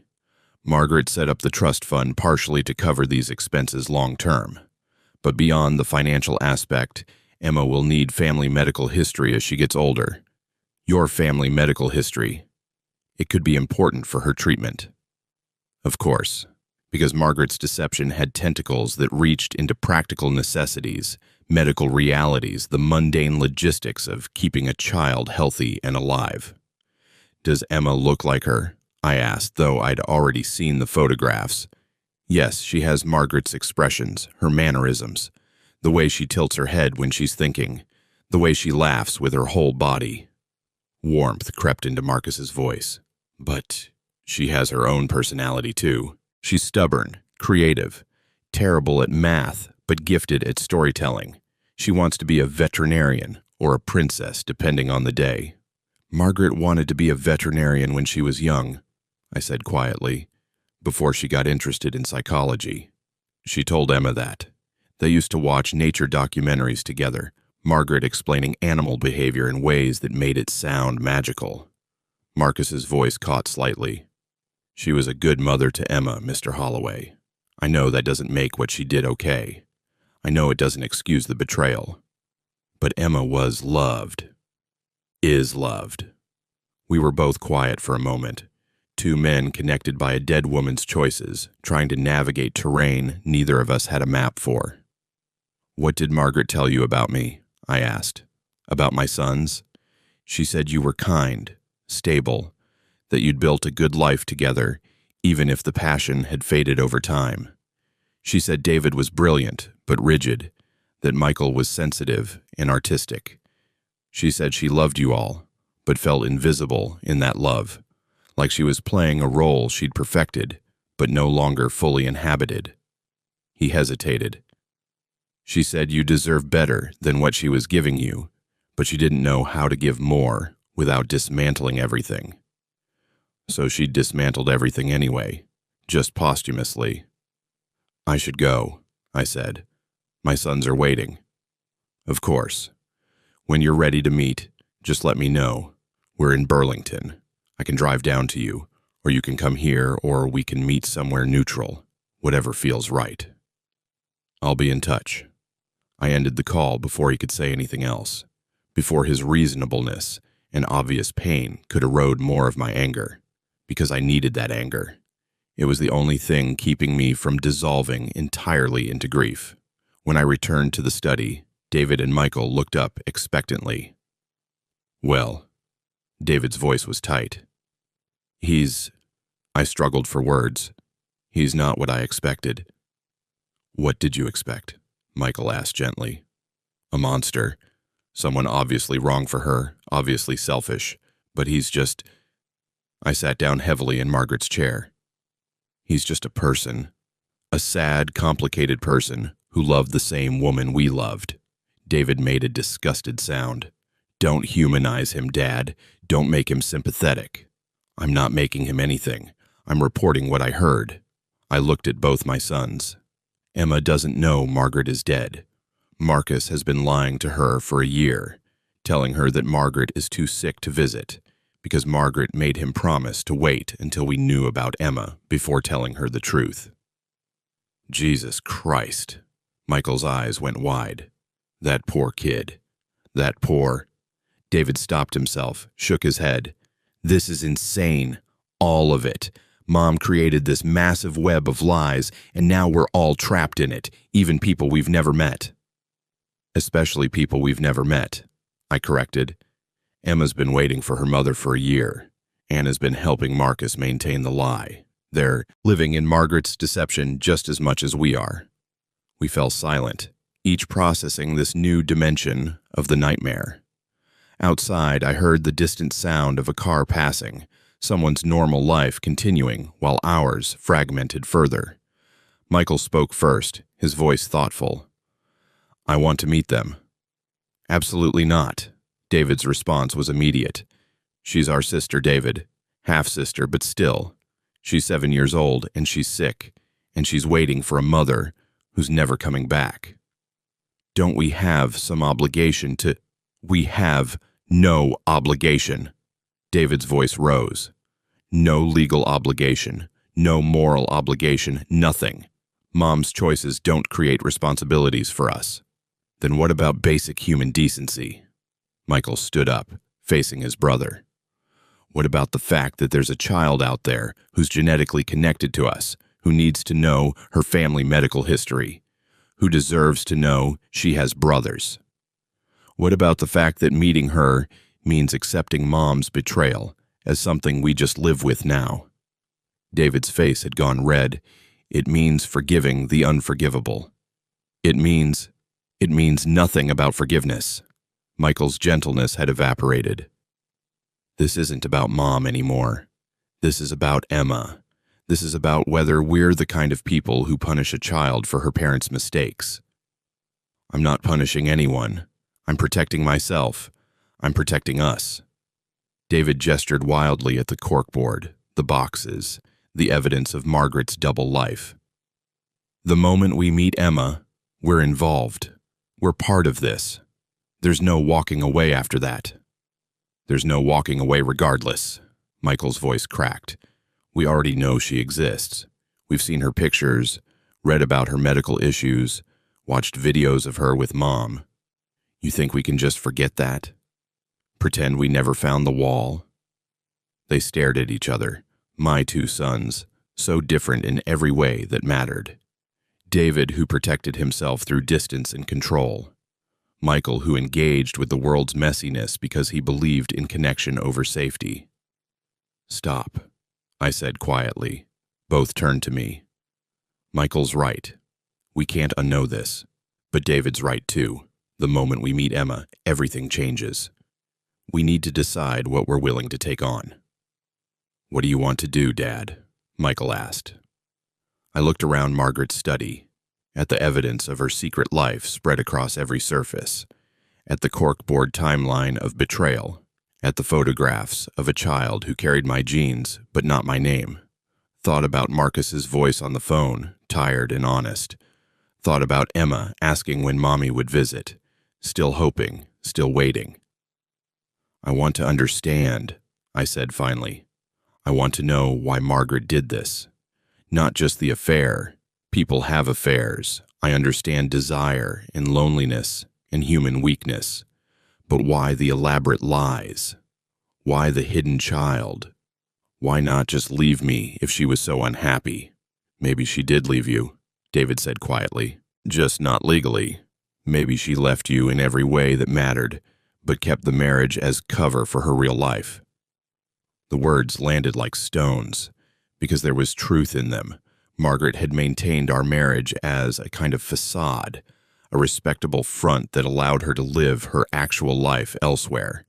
I'd been the unwitting accomplice to my own cuckolding, the faithful husband who made her double life possible through his very obliviousness. There's one more box we haven't opened. Michael had moved to the stack we'd brought from the office. The smallest one. It was in the safe, separate from everything else. He brought it to me. A shoebox, plain white, no label. I lifted the lid. Inside were letters, dozens of them, in envelopes that had never been mailed. Each one addressed in Margaret's handwriting to different people. Me, David, Michael, Marcus, Anna, Emma. And underneath the letters, a small leather journal I recognized immediately, Margaret's personal diary, the one she'd kept since college. She wrote to all of us, I said, my voice barely above a whisper. Final letters, things she wanted to say but couldn't say while alive. Michael reached for the envelope with his name on it, then stopped. Should we read them? Now? Together? No. The word came out firm, certain. These are private, individual. We should read them alone, when we're ready. I took the envelope addressed to me, thicker than the others, sealed with red wax like something from another century, set it aside, picked up Margaret's diary instead. This, though, this might have answers. David had moved closer, his anger temporarily suspended by curiosity. When's it from? I opened to a random page. The date at the top read March 2017, roughly a year into Margaret's affair with Marcus. Her handwriting was neat, controlled, the same professional script she'd used for patient notes. I am living two lives, and I am failing at both. Thomas asked me yesterday if I was happy, and I lied and said yes because the truth, that I am happiest when I'm somewhere else, with someone else, being someone else, would destroy him. And Marcus asked me if I was sure about us, if the guilt was worth it, and I lied and said yes because the truth, that I'm not sure about anything except wanting to be close to him, would destroy him too. So I lie to everyone, including myself, and call it love. I read the passage aloud. The room went quiet. Keep reading, Michael said softly. I flipped forward several pages. Met with my therapist today, not one of my colleagues, but someone 3 towns over who doesn't know Thomas or my practice. Told her about Marcus, about the pregnancy I suspect, but haven't confirmed yet. She asked me what I was afraid of. Everything, I said. Losing Thomas, losing Marcus, losing myself in the lie. But also losing the possibility of this child, this unexpected chance at motherhood again when I thought that part of my life was finished. She said, Margaret, you can't have everything. You have to choose. But she's wrong. I can have everything. I just have to be careful. I just have to be smart about it. I just have to build the right walls. The right walls, David repeated bitterly. Jesus Christ, Mom. Literal walls. I kept reading, passage after passage of Margaret's interior life. Her rationalizations and justifications. Her genuine love for Marcus mixed with genuine love for me. Her guilt that never quite became decisive action. Her growing attachment to Emma even before birth, the maternal instinct she hadn't expected to feel so strongly. And throughout, her conviction that she could manage it all, that she was clever enough and careful enough to maintain both lives indefinitely. Until the cancer changed everything. The last dated entry was 3 weeks before her death. I am dying, and I am taking my secrets with me. Or, so I tell myself, because it's easier than the truth, that I'm arranging for my secrets to survive me, to emerge after I'm gone, because I'm too much of a coward to face the consequences while I'm alive. Thomas will hate me. David and Michael will hate me. But maybe, eventually, they'll understand. Maybe they'll meet Emma and see why I couldn't choose. Maybe they'll love her the way I love her. Maybe something good can come from this wreckage after all. Or maybe I'm just a selfish woman trying to control her narrative even from the grave. Both can be true. I closed the diary, looked at my sons, who were watching me with expressions I couldn't quite read. She knew exactly what she was doing, I said. Every step of the way, she knew, and she did it anyway. So what do we do now? Michael's question hung in the air. I picked up my phone, looked at Marcus's number still on the screen. We meet them, I said. All of them. Emma, Anna, Marcus. We go to Burlington and we see who these people are. Then we decide. Decide what? David asked. Whether we can live with being part of this family, or whether we need to walk away and let Emma belong to the life Margaret built for her, separate from us. It wasn't a decision yet, just a plan for making a decision, but it was something, a direction, a next step. David nodded slowly. When? This weekend. Give us a few days to prepare, to read these letters, to figure out what we want to say. Michael was already pulling out his phone. I'll text Marcus, set it up. And just like that, we'd committed to something irreversible. We were going to meet the daughter we didn't know we had, the sister who'd been hidden behind walls, the living consequence of Margaret's carefully constructed double life. I looked at the sealed envelope with my name on it, Margaret's final words to me waiting inside like a confession or an apology or both. But I wasn't ready to read it yet. Wasn't ready to hear what she had to say in her own defense. First, I needed to meet Emma. Then I'd decide if I could forgive her mother. I didn't sleep that night. Couldn't. My body was exhausted, but my mind kept circling the same territory. Margaret pregnant with another man's child while I made her breakfast. Margaret visiting Vermont while I thought she was at conferences. Margaret dying while keeping her most important truth locked away. The betrayal had layers I was still discovering, like peeling an onion that somehow grew new skins as you worked. Around 3 in the morning, I gave up on sleep entirely and went downstairs to Margaret's study. The boxes were still there. The corkboard still displayed David's meticulous timeline of deception, and the sealed envelope with my name on it sat on the desk where I'd left it, seeming to glow with accusatory light. I made coffee, sat in Margaret's chair, stared at that envelope for 20 minutes before finally opening it.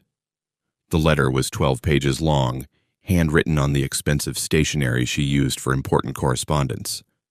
Her handwriting wavered in places. This had been written near the end, when the cancer was winning, when holding a pen required effort.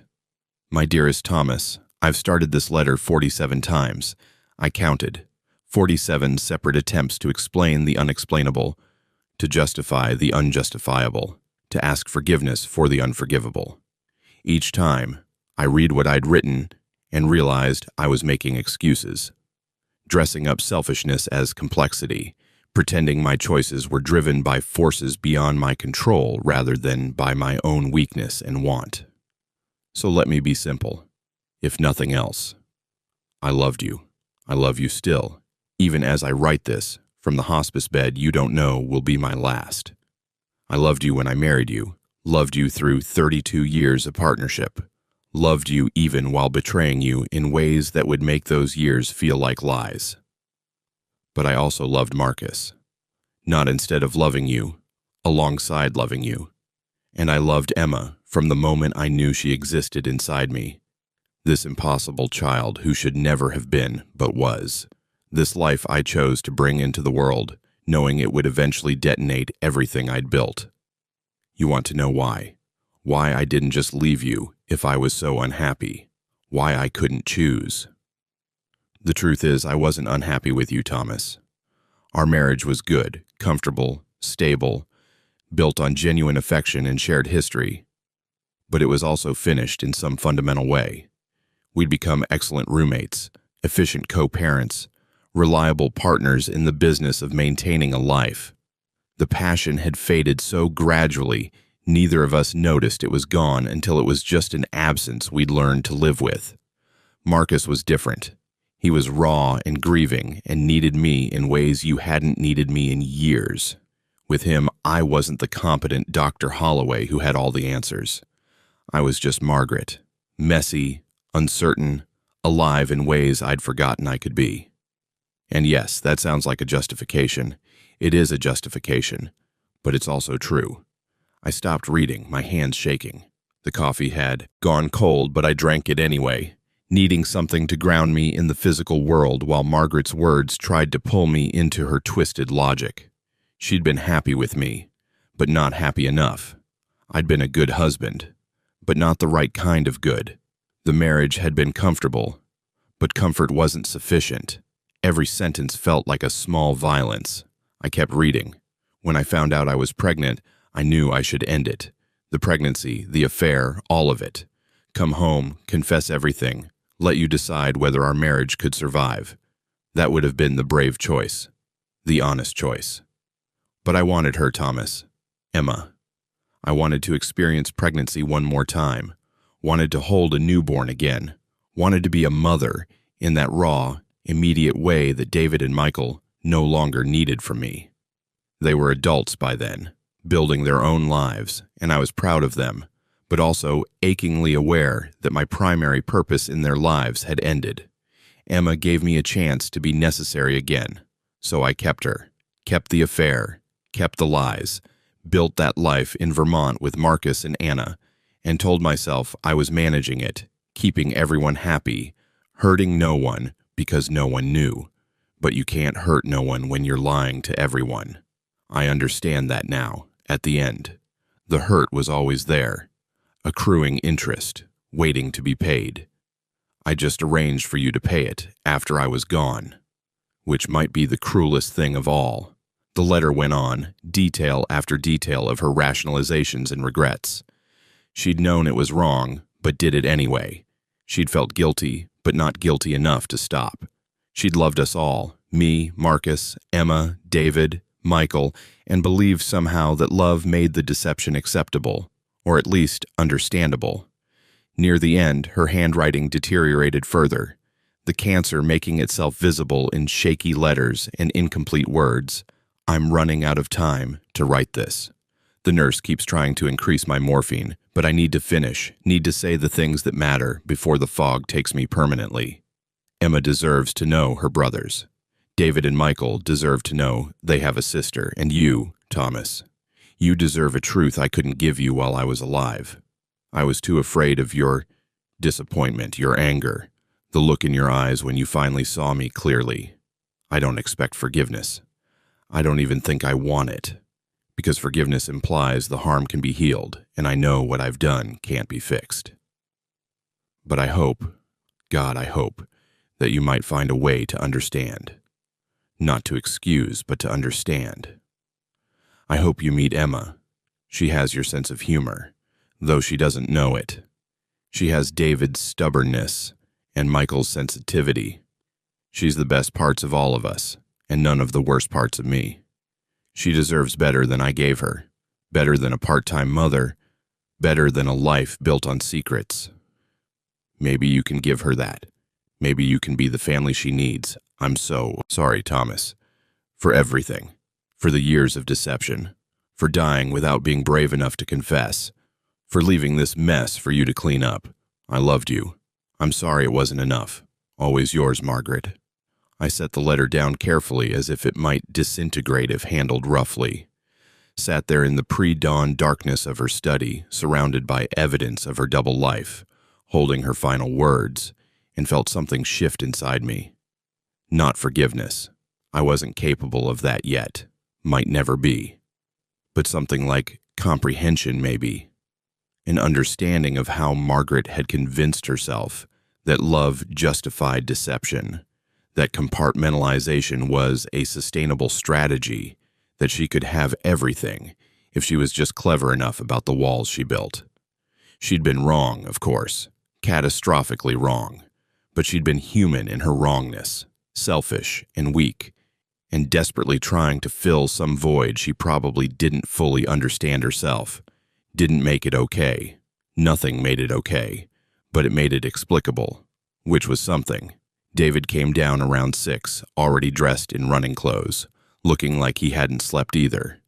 He found me still sitting in Margaret's chair, surrounded by the detritus of her confession. You read your letter, he observed. Yes. And it changes nothing, I said. And it changes everything. He nodded like he understood, though I wasn't sure I understood it myself. He pulled an envelope from his pocket, his own letter from Margaret, already opened. She apologized to me, he said flatly, for lying, for making our childhood feel like a performance she was giving while her real life happened elsewhere, for teaching me that success meant control and then demonstrating that control was an illusion. What did you say? In your head, I mean, when you read it. I said, fuck you. David's voice was emotionless. I said it about 30 times. Then I cried. Then I read it again and got angry that she was right about some things, that I am rigid, that I do protect myself through distance, that I learned those strategies partly from watching her perform stability while hiding chaos. He sat down on the floor, back against the wall, looking younger than his 28 years. She knew us too well, Dad. That's what makes this so hard. She could see all our weaknesses and strengths and love us specifically for who we were, while simultaneously lying about who she was. How do you reconcile that? I don't know, I admitted. I'm not sure you can. We sat in silence for a while, father and son, both processing the same betrayal from different angles. Michael emerged around 7, looking rumpled and red-eyed. He'd been crying. Michael had never been ashamed of tears. He held his letter from Margaret, but hadn't opened it yet. I'm not sure I want to read it, he said quietly. Whatever she says, it's going to hurt. Then don't, I told him. Not yet. Not until you're ready. But he opened it anyway, standing by the window in the morning light, reading while David and I watched. His face cycled through emotions, sadness, anger, confusion, something that might have been recognition. When he finished, he folded the letter carefully and tucked it into his back pocket. She said I was the most like her, he reported, the most comfortable with ambiguity and contradiction. She said I'd probably be the first to understand why she did it, and she hoped I could help you and David understand too. He laughed bitterly. Even in her confession, she was manipulating us, assigning roles, making me the family mediator from beyond the grave. Do you? David asked. Understand? I understand that people are complicated, that love doesn't follow logic, that sometimes you can make terrible choices for real reasons. Michael moved away from the window, joining us in the center of the study. But understanding doesn't mean I forgive her. And it doesn't mean I'm okay with any of this. We sat together then, the three of us, surrounded by evidence of Margaret's deception and holding her final words, trying to figure out how to be a family when the person who'd held us together had been lying about who she was. We should call Marcus, I said eventually. Set up the meeting for tomorrow. Tomorrow? David looked startled. That's fast. The longer we wait, the harder it gets.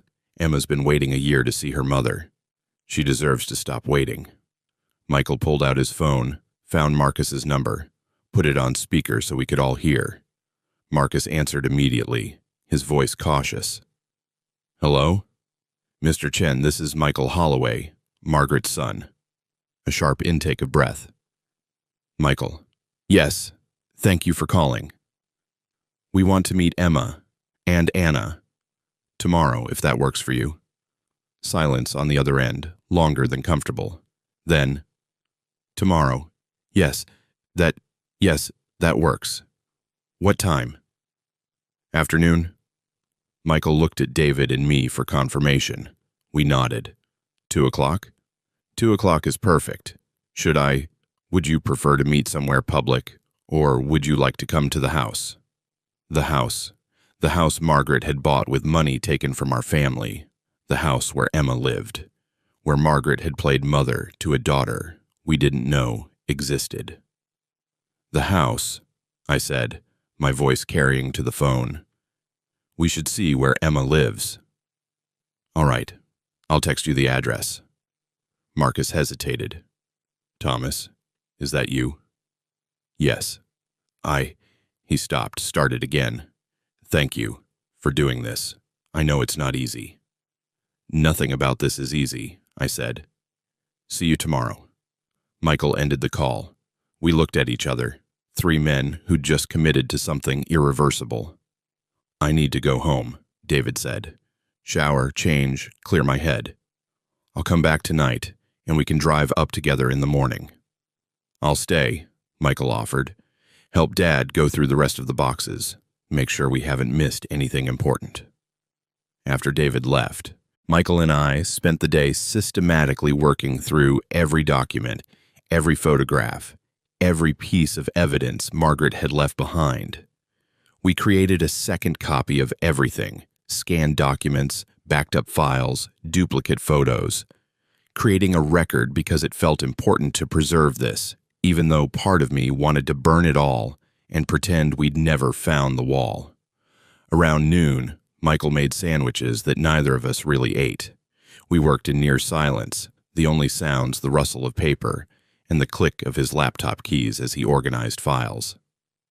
"Dad?" Michael broke the silence eventually. "What if we don't like her?" "Emma?" "Yeah. What if we meet her and she's... I don't know. What if there's no connection? What if she feels like a stranger?" "She is a stranger," I pointed out. "She's a 7-year-old child we've never met. Connection isn't automatic just because we share DNA." "I know, but..." Michael struggled to articulate what he meant. "What if Mom was wrong? What if bringing us together doesn't create some happy blended family? What if it just creates more damage? Then we deal with that damage when it comes." I set down the file I'd been reading. "But Michael, we can't make decisions based on what ifs. We can only respond to what is. And what is right now is that we have a sister who doesn't know we exist, who needs to be told her mother is dead, who might need family beyond the one Margaret created for her. We owe it to her, not to Margaret, to Emma, to at least meet her, to give her the choice of knowing us." Michael nodded slowly. "You're right.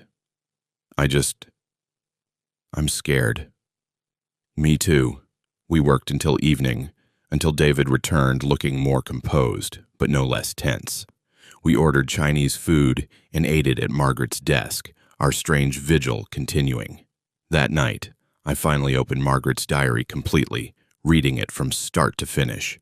Years of her interior life, her rationalizations, her genuine struggles with the impossible situation she'd created. The diary revealed a woman who'd been chronically dissatisfied, but unable to identify the source of her dissatisfaction, who'd built a successful life that somehow felt empty, who'd found in Marcus and Emma a kind of authenticity she couldn't access in her legitimate life. It also revealed, in heartbreaking detail, her genuine love for me and our sons. This wasn't a woman who'd stopped caring about her family. This was a woman who'd loved 2 families simultaneously and convinced herself she could sustain both indefinitely. The cognitive dissonance must have been excruciating. Near the end of the diary, just before her cancer diagnosis, she'd written, "Sometimes I think about what would happen if Thomas found out. I imagine the scene, his face when I tell him, the way the knowledge would change everything between us. I imagine David's disgust, Michael's confusion. I imagine losing them all. But then I imagine losing Marcus and Emma, and that feels equally impossible. So I do nothing. I maintain both lives. I tell myself I'm strong enough to carry this weight, and maybe I am. Or maybe I'm just too cowardly to make a choice. The truth is, I don't want to choose. I want to have everything. I want to be Thomas's wife and Marcus's love and Emma's mother and David and Michael's parent. I want all of it, even though wanting all of it makes me selfish beyond measure. But knowing you're selfish and stopping yourself from being selfish are different things. I choose not to choose. And maybe that's the biggest choice of all." I closed the diary as midnight approached. Tomorrow we'd drive to Burlington. Tomorrow we'd meet Emma. Tomorrow everything would become real in a way it hadn't been while she existed, only in photographs and documents. "Are we ready?" David asked from the doorway. I looked at my sons. My known sons, my legitimate sons, the children who'd grown up believing they knew their mother. Neither of them looked ready. Neither of them looked like they ever would be. "No," I said honestly, "but we're going anyway." The drive to Burlington took 6 hours, all of us crammed into David's BMW because it was the most comfortable for long distances. Michael offered to take his motorcycle and meet us there, but I wanted us together, wanted the forced proximity of shared space and shared uncertainty. We left at 8 in the morning, the November sky gray and threatening rain. David drove with his usual aggressive precision. Michael navigated from the passenger seat, and I sat in the back watching the landscape change from suburban sprawl to highway monotony to the gradually emerging hills of Vermont. Nobody talked much. We'd said everything there was to say already, exhausted our capacity for processing. Now, we just had to endure the journey. Around noon, we stopped at a rest area for gas and bad coffee, standing in the parking lot, watching other families travel to normal destinations for normal reasons. I felt the surreality of our situation wash over me again. "We don't have to do this," I said. "We could turn around, leave Emma to the life she has." David looked at me. "Do you want to turn around?" "No," I admitted. "I need to see her, need to know if Margaret was right that we'd recognize ourselves in her." "Then we keep going," David said simply. Back in the car, the GPS announced we were 2 hours from our destination. The hills had become mountains, covered in bare trees that looked skeletal against the gray sky. It was beautiful in a stark way, this landscape Margaret had chosen for her secret life. I wondered if she'd loved it here, if the distance from home had made it easier to be her other self. My phone buzzed. A text from Marcus. "Anna told Emma she's meeting some new friends today. Thought you should know we're framing it that way, initially, to avoid overwhelming her. Is that okay?" I showed the text to my sons. "Friends," Michael said softly. "We're going to meet our sister, and she thinks we're just friends." "It's probably better that way," David said. "Let her get comfortable with us before dropping the family bomb." I texted back, "That's fine. Whatever Emma needs." Another text came through almost immediately. "Thank you for coming, for giving her this chance." I didn't respond to that one, because I wasn't doing this for Emma, not entirely.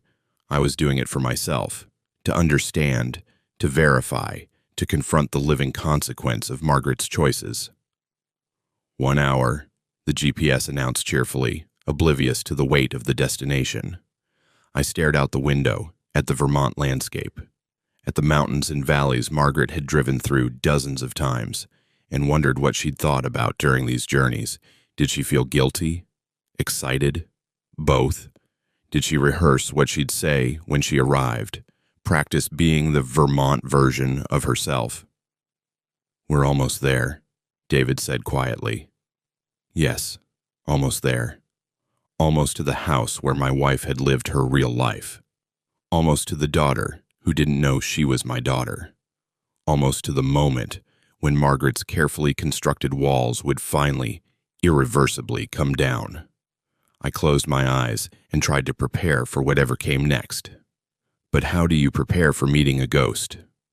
The house was smaller than I'd imagined, a craftsman-style cottage on a quiet street lined with maple trees, their bare branches creating skeletal patterns against the afternoon sky.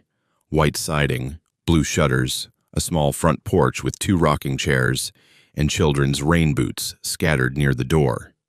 It looked normal, aggressively, painfully normal, the kind of house where regular families lived regular lives, where secrets weren't supposed to exist. Margaret's money had bought this. Our money. The retirement fund she'd systematically raided, the trust she'd violated, the future she'd stolen from us one careful withdrawal at a time. David parked across the street, and we sat there in silence. 3 men staring at a house like it might explode if we got too close. "I can't do this," Michael said suddenly, his voice tight. "Yes, you can," David replied, but he didn't sound convinced. I could see movement through the front window, shadows of people inside, preparing for our arrival.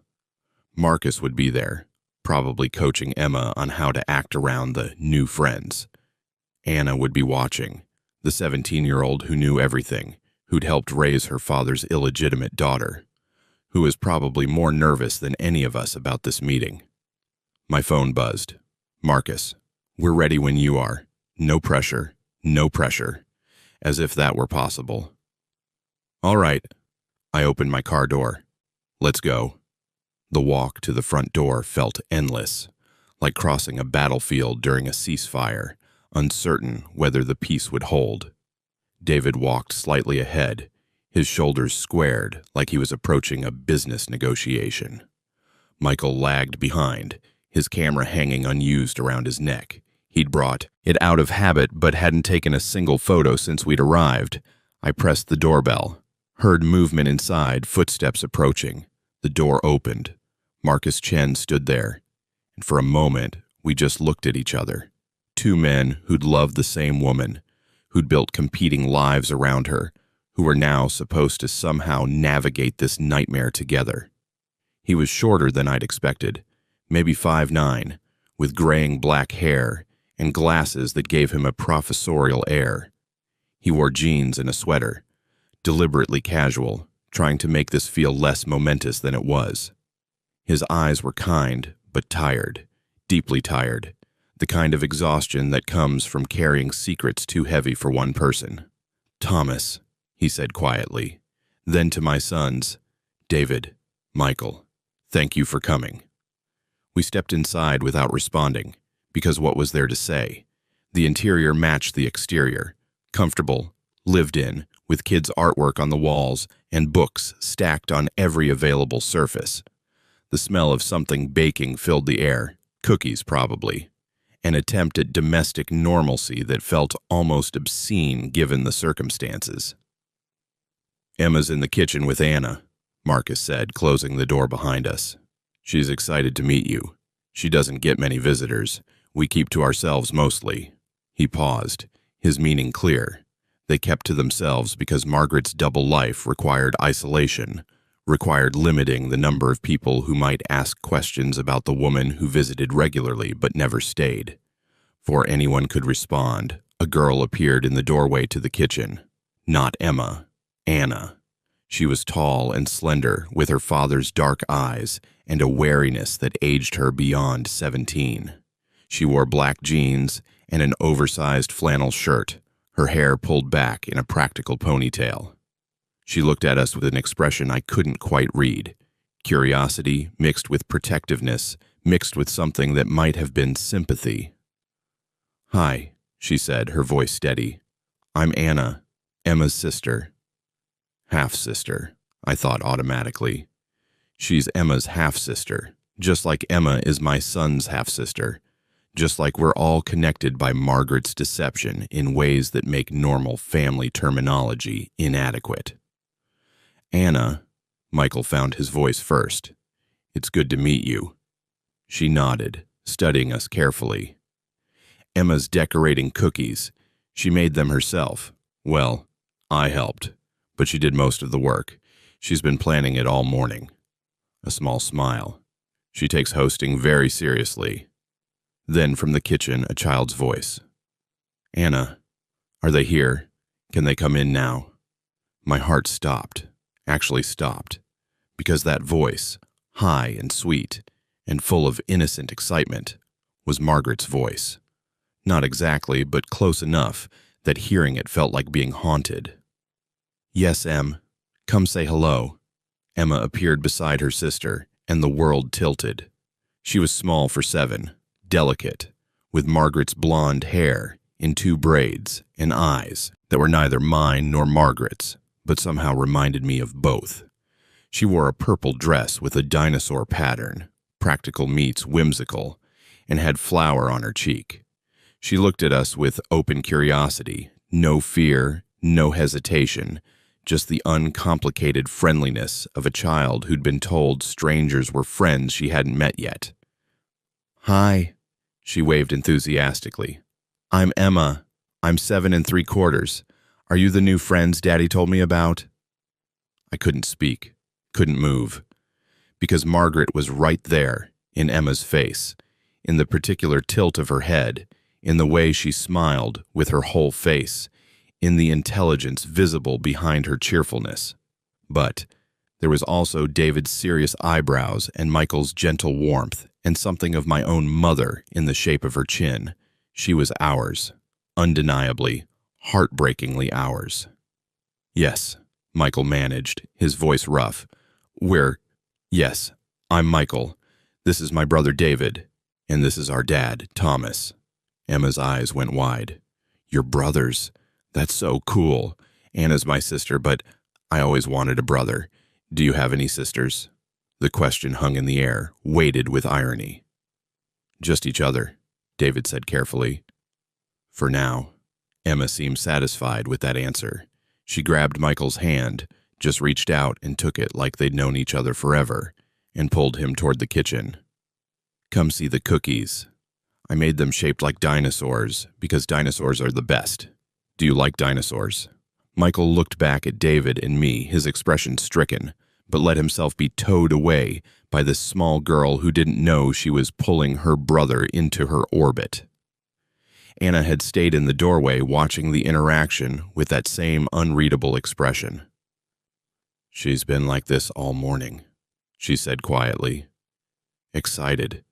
She doesn't get to meet new people often. Mom. She stopped, corrected herself. Margaret used to bring friends sometimes, from her work. Emma loved those visits.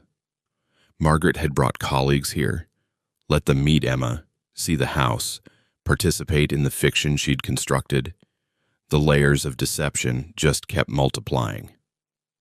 You called her Mom, I said.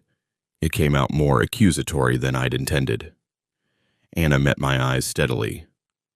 She was like a mom to me, after my mother died, for 4 years before Emma was born and 7 years after.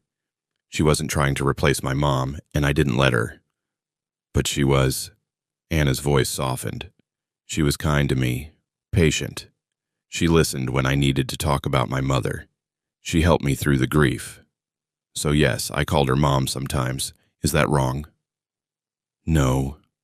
The word came out hoarse. No, it's not wrong. But it hurt. God, it hurt.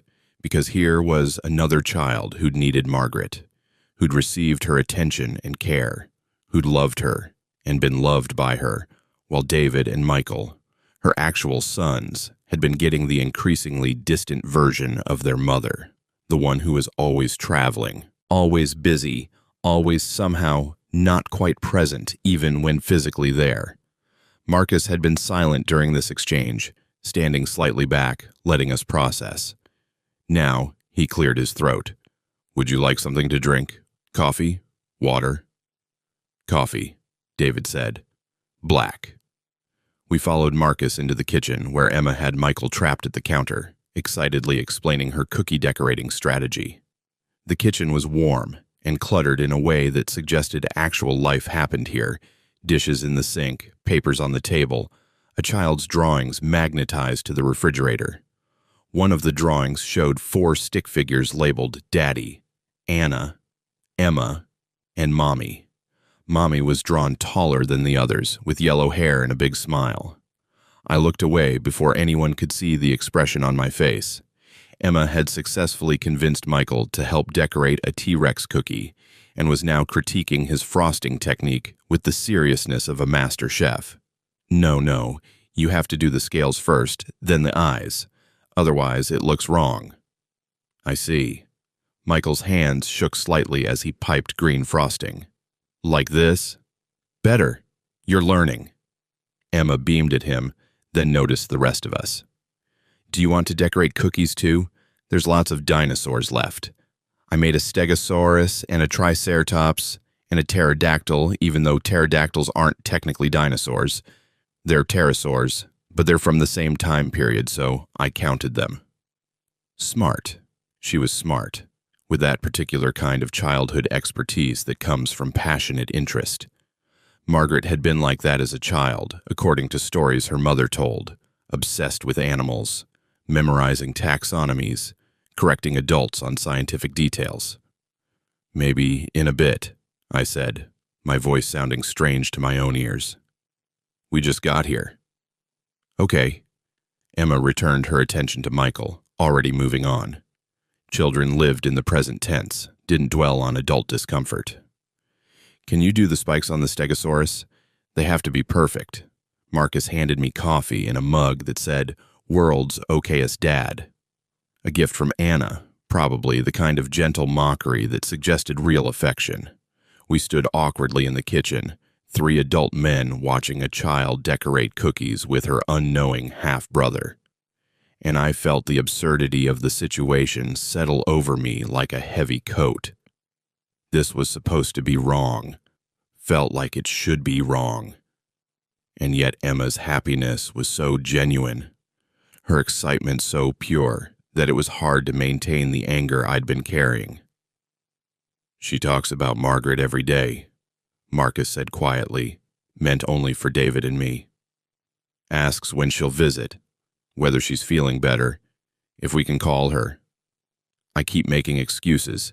She's still sick. She's resting. Soon, maybe next month. I'm running out of ways to lie. So tell her the truth, David said, his voice cold. Margaret wanted, Marcus started. I don't care what Margaret wanted. David's composure was fracturing. Margaret's dead. Margaret doesn't get to orchestrate this from beyond the grave. That's a child in there who thinks her mother is coming back. Every day you lie to her is another day of false hope. Anna had been listening from the doorway. He's right, Dad. We have to tell her. Marcus's face showed the strain of 12 months of deception. I know. I wanted her to meet you first, to have some connection to Margaret's family before learning she's gone, so she wouldn't feel completely alone in her grief. She has you, I pointed out. And Anna. But she lost her mother. Her brothers can't replace that. Marcus looked at me directly. But maybe they can help her understand she's not as alone as she feels. The manipulation in that statement was obvious. He was positioning us as Emma's salvation, making it harder to walk away. But he wasn't wrong either. Emma would grieve Margaret, whether we were part of her life or not. The question was whether we'd be there for that grief or leave her to process it with only Marcus and Anna. Emma, Anna called into the kitchen. Why don't you show our guests your room? Show them your book collection. Emma's face lit up. Yes, I have 57 books. Well, 58 if you count the one I'm reading now, but haven't finished. Do you like reading? We love reading, Michael said, and the gentleness in his voice nearly broke me. Emma grabbed Michael's hand again. She'd clearly decided he was her favorite, and then reached for David's too. Come on, my room is upstairs. Anna painted clouds on my ceiling. It's the best ceiling in the whole world. David looked at me, silently asking permission, or maybe forgiveness, and I nodded. He let Emma take his hand, let this small girl, who was his sister, lead him away, and I watched my 2 sons climb the stairs with a child they'd just met, a child who should have been part of their lives from birth, but had been hidden behind walls both literal and figurative. Anna followed them up, leaving Marcus and me alone in the kitchen. We stood in silence for a long moment, 2 men who'd never planned to meet, connected forever by a dead woman's choices. I loved her, Marcus said finally. I need you to know that. This wasn't casual for me. It wasn't an affair in the cheap sense. I loved Margaret deeply, and she loved me. That doesn't excuse what we did, but it's true. You helped her lie to me for 7 years. My voice was flat.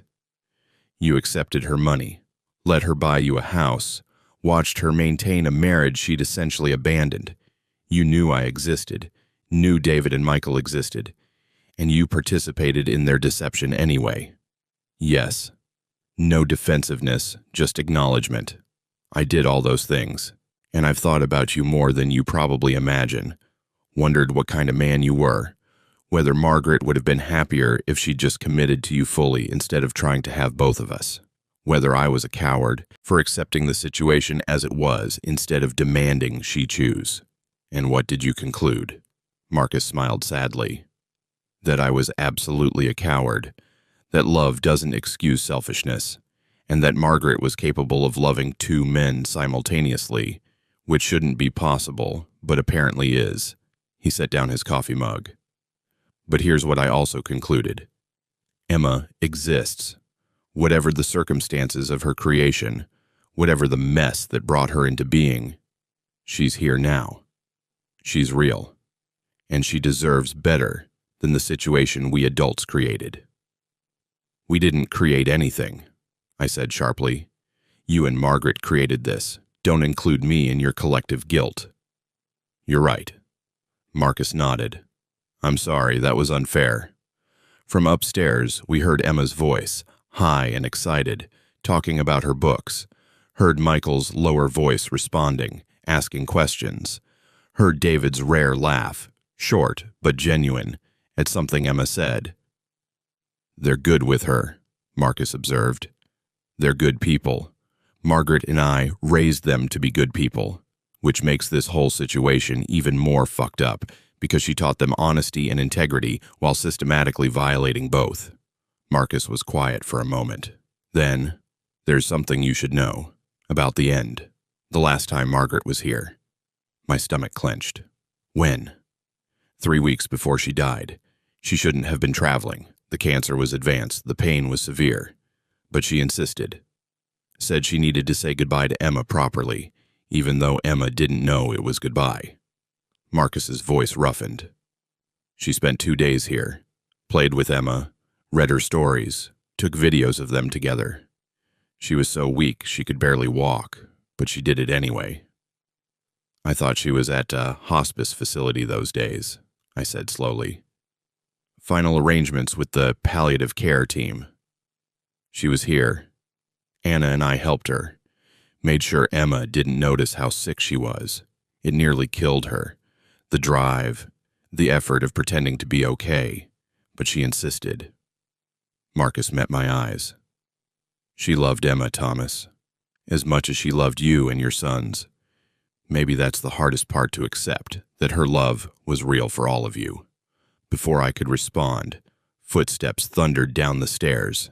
Emma appeared, dragging Michael and David behind her, Anna following with an expression of fond exasperation. They haven't read Wings of Fire, Emma announced, scandalized. I told them they have to read it. It's the best series ever. Can they borrow my copies?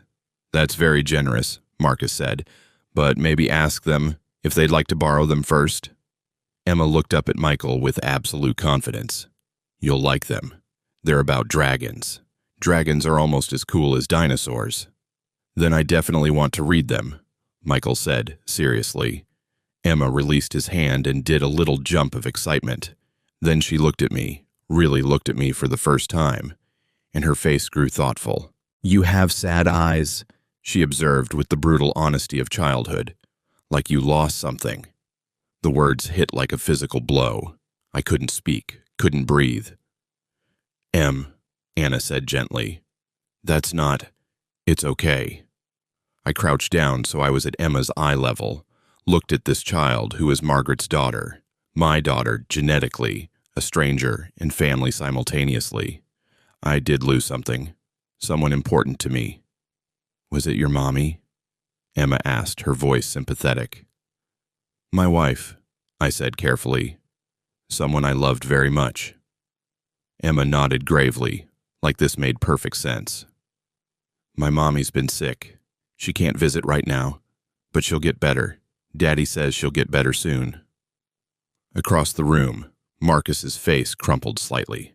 Anna looked away, and I realized we'd reached the moment Margaret had orchestrated, the moment when Emma's hope would have to be shattered, when the truth would replace the comfortable lies, when this child would learn that sometimes the people you love most don't come back. Emma, I said softly, I need to tell you something about your mommy.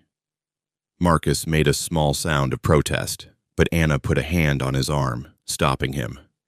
Emma looked at me with those eyes, Margaret's eyes, my eyes, eyes that belonged to this whole tangled family, and waited. Your mommy, my voice broke. I tried again. Your mommy got very sick. And sometimes, when people get very sick, she died. Emma said it flatly, and my heart stopped. That's what you're trying to say. My mommy died. The kitchen went silent.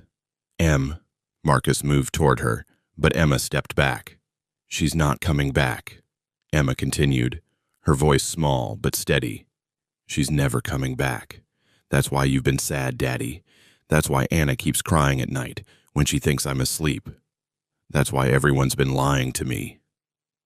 Baby, we weren't, Marcus started. Yes, you were. Emma's eyes filled with tears, but she didn't cry yet, holding it together with visible effort. You were lying because you thought I couldn't handle it, but I could handle it. I'm strong. Anna knelt beside Emma. You are strong. The strongest kid I know. We just didn't want to hurt you. It hurts more when everyone pretends. Emma looked at me again. When did she die? When did my mommy die? A year ago, I said quietly. Almost exactly a year ago. Emma processed this. So she's been gone this whole time, while I've been waiting? Yes. That's... Emma's face crumpled. That's a long time to wait for someone who's never coming. Then she started crying, really crying, and Anna pulled her into a hug while Marcus stood frozen, his face showing the accumulated guilt of 12 months of lies. Michael and David looked stricken, uncertain what to do, whether they had any right to comfort this child they barely knew. But Emma pulled away from Anna and walked to me, looked up at me with streaming eyes and said, You knew her. You knew my mommy. Yes, I managed. I knew her very well. Will you tell me about her? Not the sick her, the before sick her, the happy her. Emma wiped her nose on her sleeve. Will you tell me stories? And there it was, Margaret's final manipulation, her posthumous trap, because how could I refuse? How could I look at this grieving child, this innocent consequence of adult mistakes, and say no? Yes, I heard myself say. I'll tell you about her. Emma threw her arms around my waist in a fierce hug, and I felt something crack open inside my chest, something that had been hardened by anger and betrayal and grief. She smelled like cookies and strawberry shampoo. She felt small and fragile and real. She was my daughter's half-sister, my wife's secret child, my son's unknown sibling. She was Emma, and she was hurting, and she needed us. Over her head, I met Marcus's eyes, saw the gratitude there, mixed with relief and continued guilt, saw Anna watching with tears streaming down her face, saw David and Michael standing together, both of them looking like they'd been gutted. We'd come here to confront Margaret's betrayal, to see the evidence of her double life, to decide whether we could forgive or forget or move forward. Instead, we'd found a child, a real, complicated, grieving child who needed family. And maybe, despite everything, that's what we'd become, not by choice, not willingly, but inevitably. Emma cried for 20 minutes straight, deep, gulping sobs that shook her small frame. I held her through it, this child I'd known for less than an hour, while Marcus and Anna hovered nearby, looking helpless. David had retreated to the far corner of the kitchen, his face carefully blank. Michael stood with his hands in his pockets, tears running silently down his face. The cookie decorating supplies sat abandoned on the counter, frosting hardening in bowls, dinosaur cookies waiting for details they'd never receive. The domestic scene Emma had created, the performance of normalcy, had dissolved into raw grief. When the initial wave passed, Emma pulled back and looked at me with red, swollen eyes. I want to see her. Where is she? The question no one had prepared for. I struggled. She's buried, in a cemetery, In Westchester, where I live. Can I visit her? Can I see where she is? Marcus moved closer. That's a long drive. Maybe someday, but I want to see her now. Emma's voice had gone fierce. I waited a whole year. I don't want to wait any more. She looked at me with such desperate need that I found myself nodding before thinking through the implications. Okay. Yes. We can take you to see her grave. Thomas, Marcus said carefully, that's a 6-hour drive. It's already 3 o'clock. Then we'll get there around 9. I stood up, still holding Emma's hand. She deserves to say goodbye properly, not to the idea of her mother, but to the actual place where Margaret is. David finally spoke from his corner. Dad, that's insane. We just met her. We can't. Just take her across state lines. There are, he gestured vaguely, legal issues, custody issues. She's my daughter. Marcus's voice was firm, but not hostile. I can give permission for her to travel with you if that's what she wants. That's not the point, David started. Yes, it is. Michael cut him off, moving to stand beside me and Emma. That's exactly the point. Emma wants to see her mother's grave. We can make that happen, so we should. David looked at Michael, then at me, then at Emma's tear-stained face. Something in his expression shifted. Not softening exactly, but recognition that this had stopped being about Margaret's betrayal and started being about a child's grief. Fine, he said. But I'm not explaining this to a police officer if we get pulled over. Anna had been quiet through this exchange, but now she moved to Emma's side. I'm coming too. If Emma's going, I'm going. Anna, Marcus started. Dad, no. Emma needs me. And honestly, Anna looked at all of us. I need to see Margaret's grave too. I need to say goodbye. I've been in this house for a year, pretending she might call, might visit, might somehow still be part of our lives. I need to see where she actually is. Marcus's face showed the exhaustion of fighting losing battles. All right. Both of you go. But Anna, you keep your phone on. Text me every hour. And Emma, he crouched down to his daughter's level. This is a sad trip, a hard trip. If you need to come home early, you tell Anna or Thomas or anyone, okay? Emma nodded solemnly. I need to pack my backpack. And I need to bring something for Mommy. A drawing, maybe. Or flowers. Both, I said. We can stop and get flowers on the way. 20 minutes later, we were loading into David's BMW, me in the front passenger seat, Michael, Anna, and Emma in the back. Emma sat in the middle, her small backpack on her lap, wearing a purple winter coat that was probably Margaret's choice. Anna had thrown some things in a duffel bag and now sat protectively close to Emma, one arm loosely around her sister's shoulders. Marcus stood on the porch watching us leave, looking older than his years, a man who'd just sent his daughters off with strangers who also happened to be family. The irony wasn't lost on me.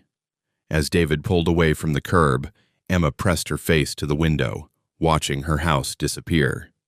Daddy looks sad. He is sad, Anna said gently. He's been sad for a long time, but he'll be okay.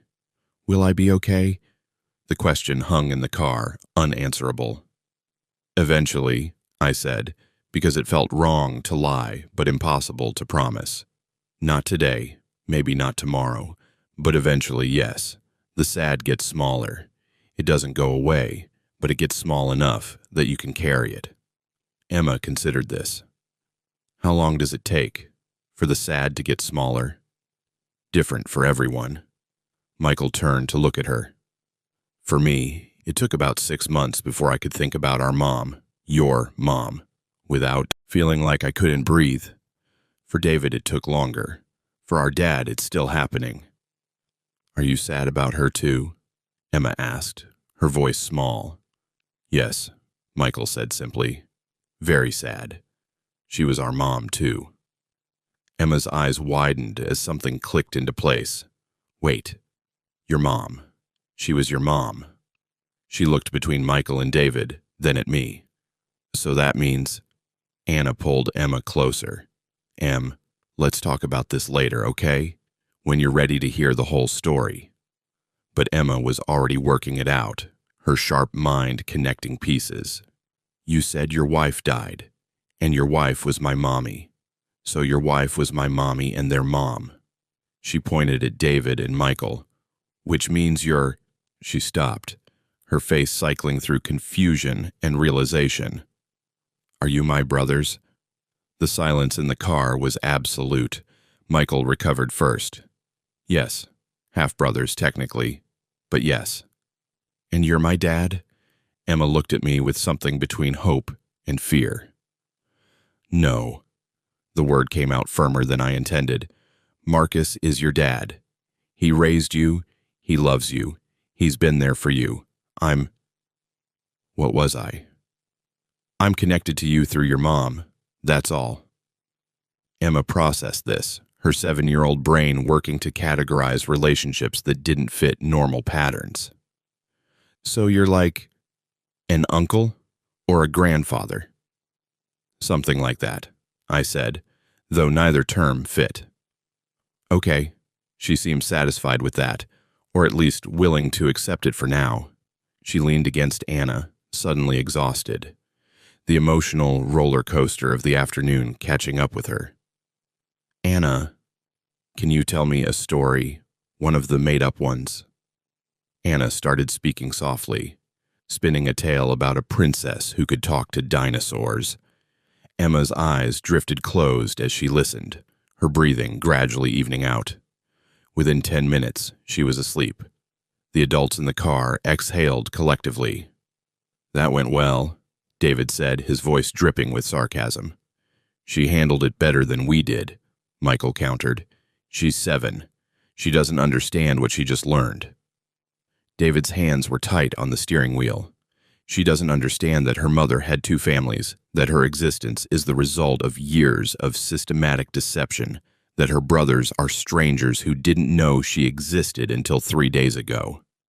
Maybe that's better, Anna said quietly. Maybe it's better that she gets to build relationships with you before understanding how complicated they are, before the knowledge of Margaret's choices colors everything.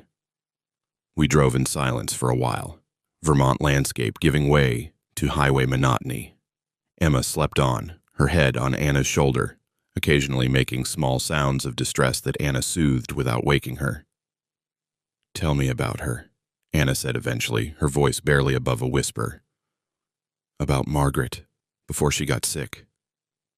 What was she like? David made a sound that might have been a laugh or a sob. Which version? The one we thought we knew, or the one who was apparently living a double life? The one you loved, Anna said simply, before you knew about the lies. What was she like then? I closed my eyes, remembering. She was brilliant, sharp and funny and deeply empathetic. She could read people instantly, knew what they needed before they knew themselves. It made her an excellent therapist. Also made her an excellent liar, I suppose. She was distant, David said, his voice flat. Always had been, as long as I can remember. Loving but distant, like she was performing motherhood rather than living it. I thought that was just her personality, controlled, professional, slightly removed. Now I know she was distant because half her emotional energy was somewhere else. That's not fair, Michael protested. She wasn't performing. She loved us. She loved us and lied to us. Both things are true. David glanced in the rearview mirror at sleeping Emma. She loved that kid too, apparently. Loved her enough to risk everything to have her.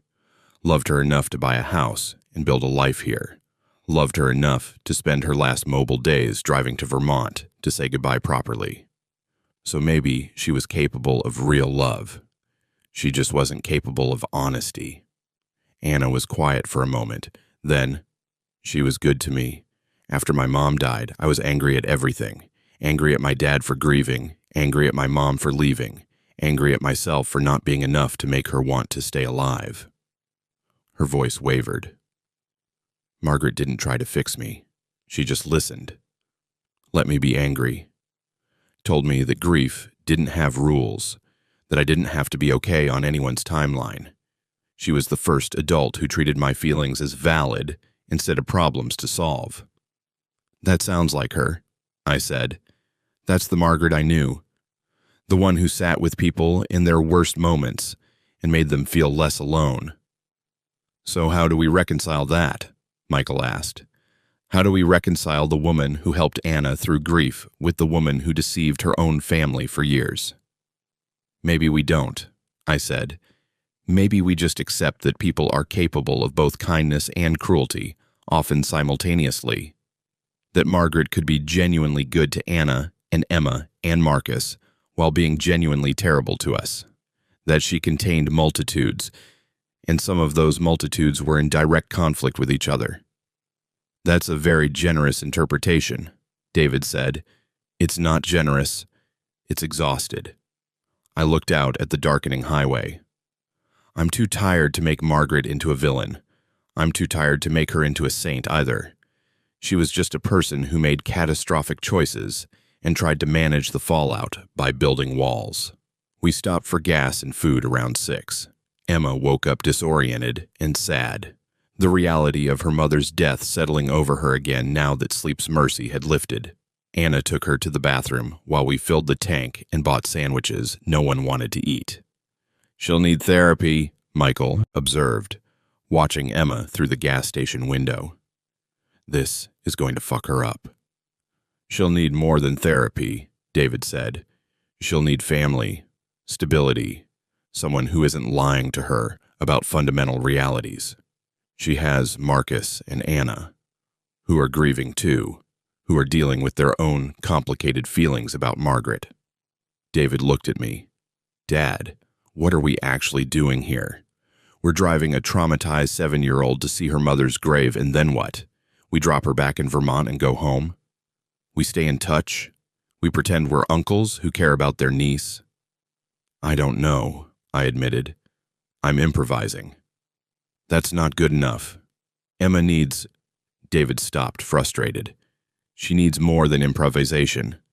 Emma and Anna emerged from the gas station, Emma clutching a pack of gummy bears and looking marginally more composed. As they climbed back into the car, Emma said, I need to tell you something about Mommy. Something you should know. We waited. She talked about you, all of you. Emma settled into her seat, Anna buckling her in.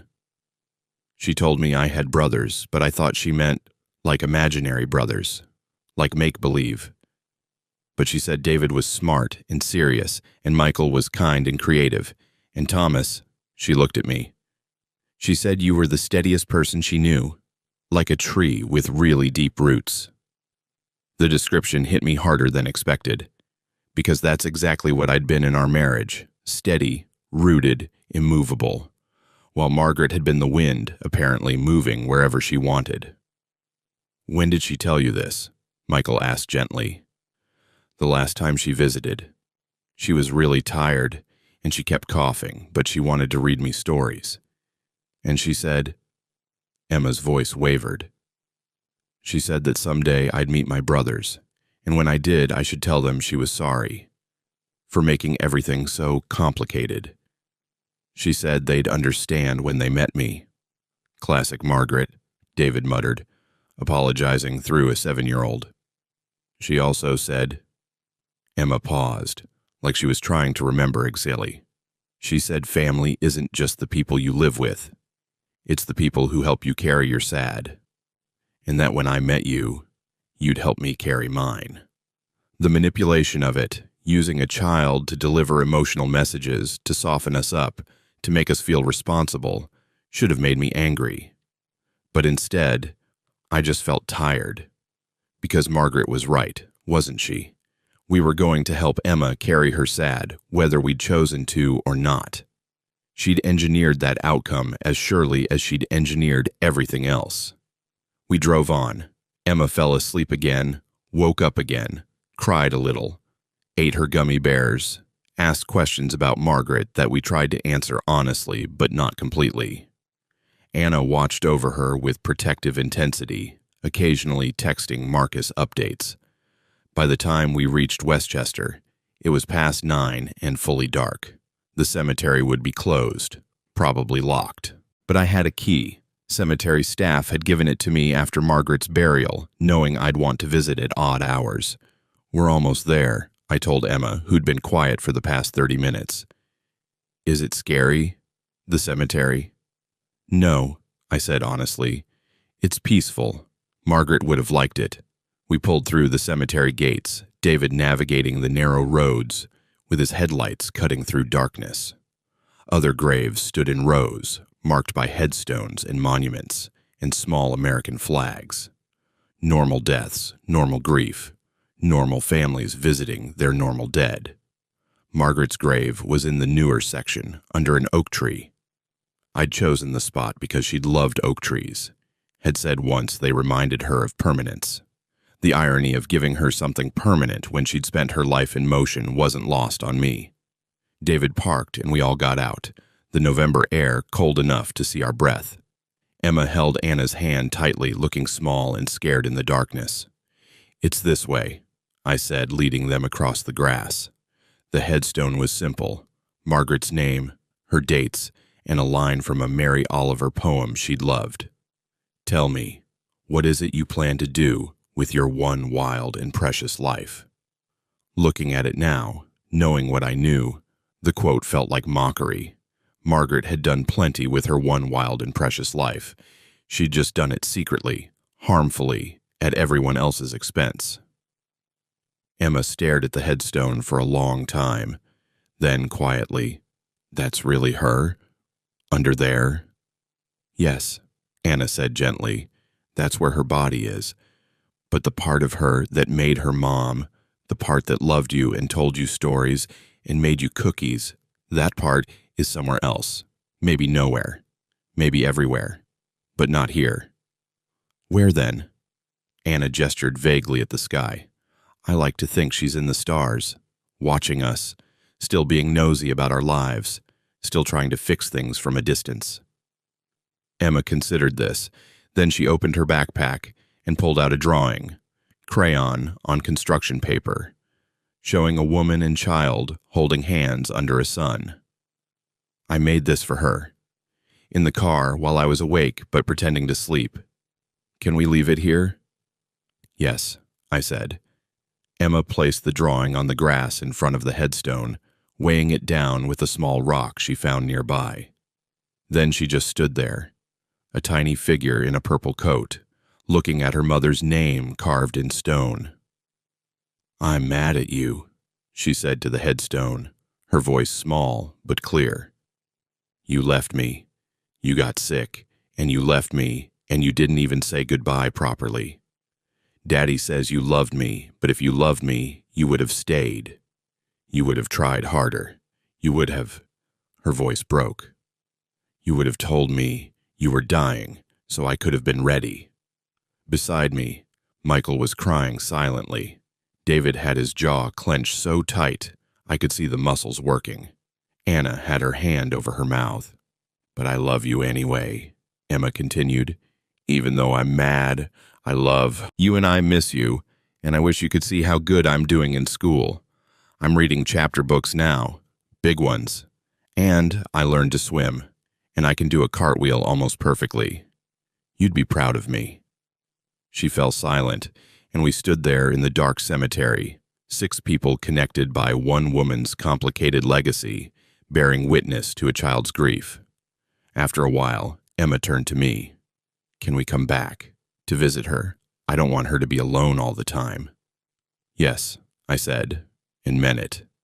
"Whenever you want. You can visit her whenever you want." Emma nodded, seemingly satisfied with this promise. Then she looked at David and Michael. "You visit her too, right? You come here and tell her things?" "Sometimes," Michael said. "Not as much as we should, maybe." "You should come more," Emma said with childish certainty. "She'd want you to visit more.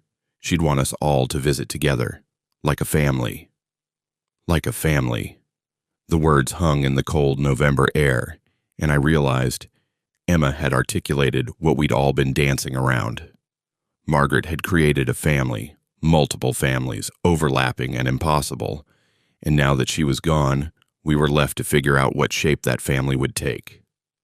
Yeah, Michael said softly. Like a family. We stood there for a few more minutes, then headed back to the car. Emma had cried herself out, had said what she needed to say. Now, she just looked exhausted, wrung out, smaller than her 7 years. What happens now? Anna asked as we drove away from the cemetery. Good question. What happened now was we had to figure out how to be whatever Emma needed us to be. Brothers who were strangers, a father figure who was technically nothing, a family built on deception trying to find some foundation of truth. Now we get some sleep, I said, and tomorrow we figure out what comes next. But I already knew. We'd crossed a threshold tonight. Emma had met her brothers, visited her mother's grave, woven herself into our lives in a way that couldn't be undone. Margaret had won, even in death. She'd gotten exactly what she wanted. Emma integrated into our family, her double life reconciled, her secrets transformed into connections. And we'd have to live with that. All of us. We ended up at my house in Westchester. Nowhere else made sense at that hour, with a traumatized child who'd just visited her dead mother's grave and needed sleep more than she needed answers. Emma had fallen into unconsciousness in the car, her small body finally surrendering to exhaustion, and Anna had carried her inside with practiced ease, declining my offer of help with a shake of her head. The house was dark and cold. I hadn't been home in days, had been essentially living in Margaret's study among the evidence of her betrayal. Now, bringing Emma and Anna here, bringing Margaret's secret family into Margaret's official home, felt like the final collapse of the walls she'd built. Emma can have the guest room, I said, my voice too loud in the quiet house. Anna, you can take David's old room. He and Michael can share Michael's room. Or, I'll sleep on the couch, David said flatly. I'm not staying long anyway. David, Michael started, I have work tomorrow. Meetings I can't miss. I'll drive back to the city first thing. David was already moving toward the door, car keys in hand. Emma's seen the grave. We've fulfilled our obligation. Now she can go home, and we can... Can what? Michael's voice was sharp. Pretend this didn't happen. Pretend we don't have a sister. Half-sister, David corrected coldly. And yes, exactly that. We pretend this didn't happen. We go back to our lives. Emma goes back to Vermont with Marcus and Anna, and we all process this nightmare separately. Anna had been standing in the doorway holding sleeping Emma, but now she carefully maneuvered around us and headed upstairs without comment. Smart girl. Knew when to remove a child from adult conflict. Once she was gone, Michael stepped closer to David. You can't just walk away from this. Watch me. David's composure was fracturing, anger bleeding through the corporate veneer. I don't owe Margaret anything. I don't owe Emma anything. She's a stranger, Michael. A stranger who happens to share some genetic material. That doesn't make her family. She's 7 years old and she just learned her mother is dead. Because her mother was a liar who orchestrated this entire clusterfuck from beyond the grave. David's voice rose, echoing in the empty house. Don't you see? This is exactly what Mom wanted. Emma crying, us feeling guilty, everyone bonding over shared grief so we can become one big dysfunctional family and pretend the last 7 years of deception never happened. Well, I'm not playing along. No one's asking you to pretend anything, I said quietly. We're asking you to have compassion for a child who didn't choose any of this. I have compassion, I do, but compassion doesn't mean I have to dismantle my life to accommodate Mom's mistakes. David looked at both of us, his face showing strain. You want to know what I think? I think Mom was selfish until the very end. I think she created Emma knowing it would blow up eventually, knowing we'd be left to deal with the fallout. And I think we're being manipulated right now, feeling exactly what she wanted us to feel, doing exactly what she engineered us to do. Maybe, I acknowledged, but that doesn't change the fact that Emma exists, that she needs family, that she's grieving. She has family, Marcus and Anna. David pulled his coat tighter. Look, I'm not saying we abandon her completely. Send birthday cards, sure. Check in occasionally. But this, he gestured at the house, at the situation. This level of involvement, I can't do it. I won't. He left before either of us could respond, the front door closing with a finality that felt permanent. Michael and I stood in the foyer, listening to David's car start, listening to him drive away from the problem he couldn't control or categorize or fix with spreadsheets and strategic planning. He'll come around, Michael said, though he didn't sound convinced. Maybe. Maybe not. I moved toward the kitchen, suddenly needing coffee or whiskey or both. David's not wrong, you know. We are being manipulated. Margaret did orchestrate this. She knew exactly how we'd react. Knew Emma's grief would make it impossible for us to just walk away. So what do? I poured whiskey into 2 glasses, handed one to Michael. We do what we can live with. And I can't live with abandoning a 7-year-old who just lost her mother. Even though that mother was lying to you for years? Even though. I drank, the whiskey burning. Margaret's sins aren't Emma's sins. And maybe, I paused, testing the thought. Maybe part of me wants to know Emma, wants to understand what Margaret saw in this other life, what was so compelling that she risked everything. Michael nodded slowly. I photographed her tonight, at the cemetery. I know I shouldn't have, but I couldn't help it. The way she looked at that headstone, the way she spoke to Mom like she was still there listening. His voice caught. It was the most honest grief I've ever witnessed. No performance, no self-consciousness, just pure loss. Children are like that. They haven't learned to hide it yet. Do you think we did? Hide it? When Mom died the first time, I mean, when we thought we knew her before all this. I considered the question. I think we performed grief, the right grief, the socially acceptable version. We cried at the funeral. We said the appropriate things. We accepted condolences with grace. But I don't think any of us really let ourselves fall apart the way Emma did tonight. We were too busy being strong, being adult. And now? Now I don't know what I'm grieving. The woman I thought I knew, the marriage I thought I had, the life I believed was real. I finished my whiskey. Or maybe I'm grieving the fact that all of it was partially true and partially false, and I'll never be able to separate one from the other. Footsteps on the stairs. Anna appeared, looking exhausted. Emma's in bed. I gave her some water and one of her stuffed animals. She had a T-Rex in her backpack. She's asleep now, but she'll probably have nightmares. Will you be okay with her? I asked. We have baby monitors somewhere, from when the boys were young. I'll be fine. I've been handling Emma's nightmares for years. Anna moved into the kitchen, accepted the whiskey Michael offered her without comment. 17 years old and drinking in a stranger's house.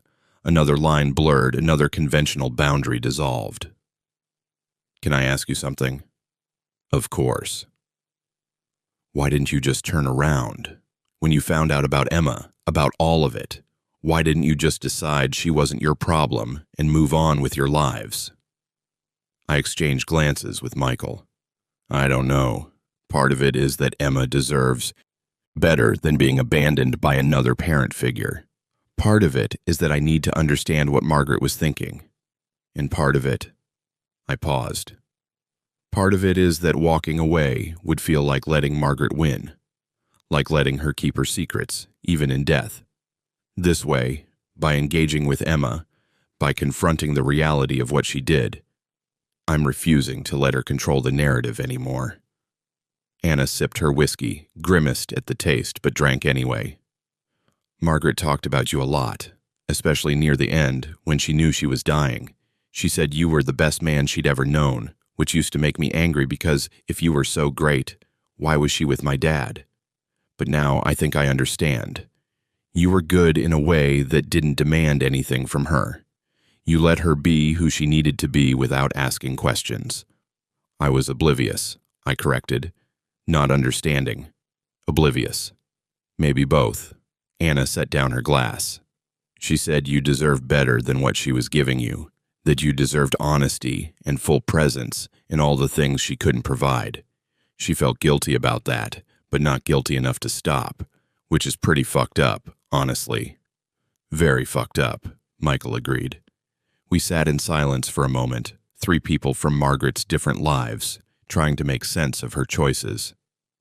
What happens tomorrow? Anna asked. We can't stay here indefinitely. My dad is losing his mind. He's texted me 6 times since we left the cemetery. Emma has school. I have school. We have lives in Vermont. Tomorrow, we figure out what kind of relationship we can sustain, I said. Maybe regular visits, maybe video calls. Maybe Emma spends some weekends here, gets to know David and Michael better, builds relationships slowly. That's a lot of driving. Then we'll drive a lot. Anna studied me. Why? Why would you do that? I'm not trying to be rude, but you don't owe Emma anything. You don't owe any of us anything. Margaret destroyed your marriage, lied to you for years, used your money to build a life with my father. Most people would want nothing to do with the reminder of that betrayal. Most people don't have Margaret's capacity for compartmentalization, I said.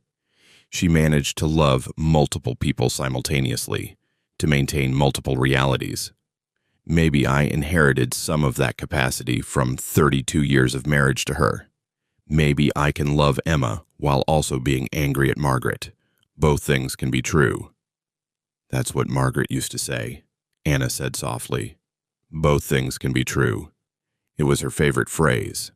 Whenever I complained about something being contradictory or impossible, she'd say both things could be true simultaneously. Of course she did, because Margaret lived in that space between contradictions, built her entire life in the gray area between truths. Anna stood up, suddenly looking her 17 years instead of the ageless exhaustion she'd been wearing. I should check on Emma. She sometimes wakes up disoriented. She paused in the doorway. Thank you for bringing us here, for not being the kind of men who would punish a child for her parents' mistakes. After she left, Michael and I sat in the kitchen, not speaking, just existing in the wreckage of the day. I can't stop thinking about it, Michael said finally. Mom driving up here while dying. The pain she must have been in, the effort it took. All to say goodbye to Emma without Emma knowing it was goodbye.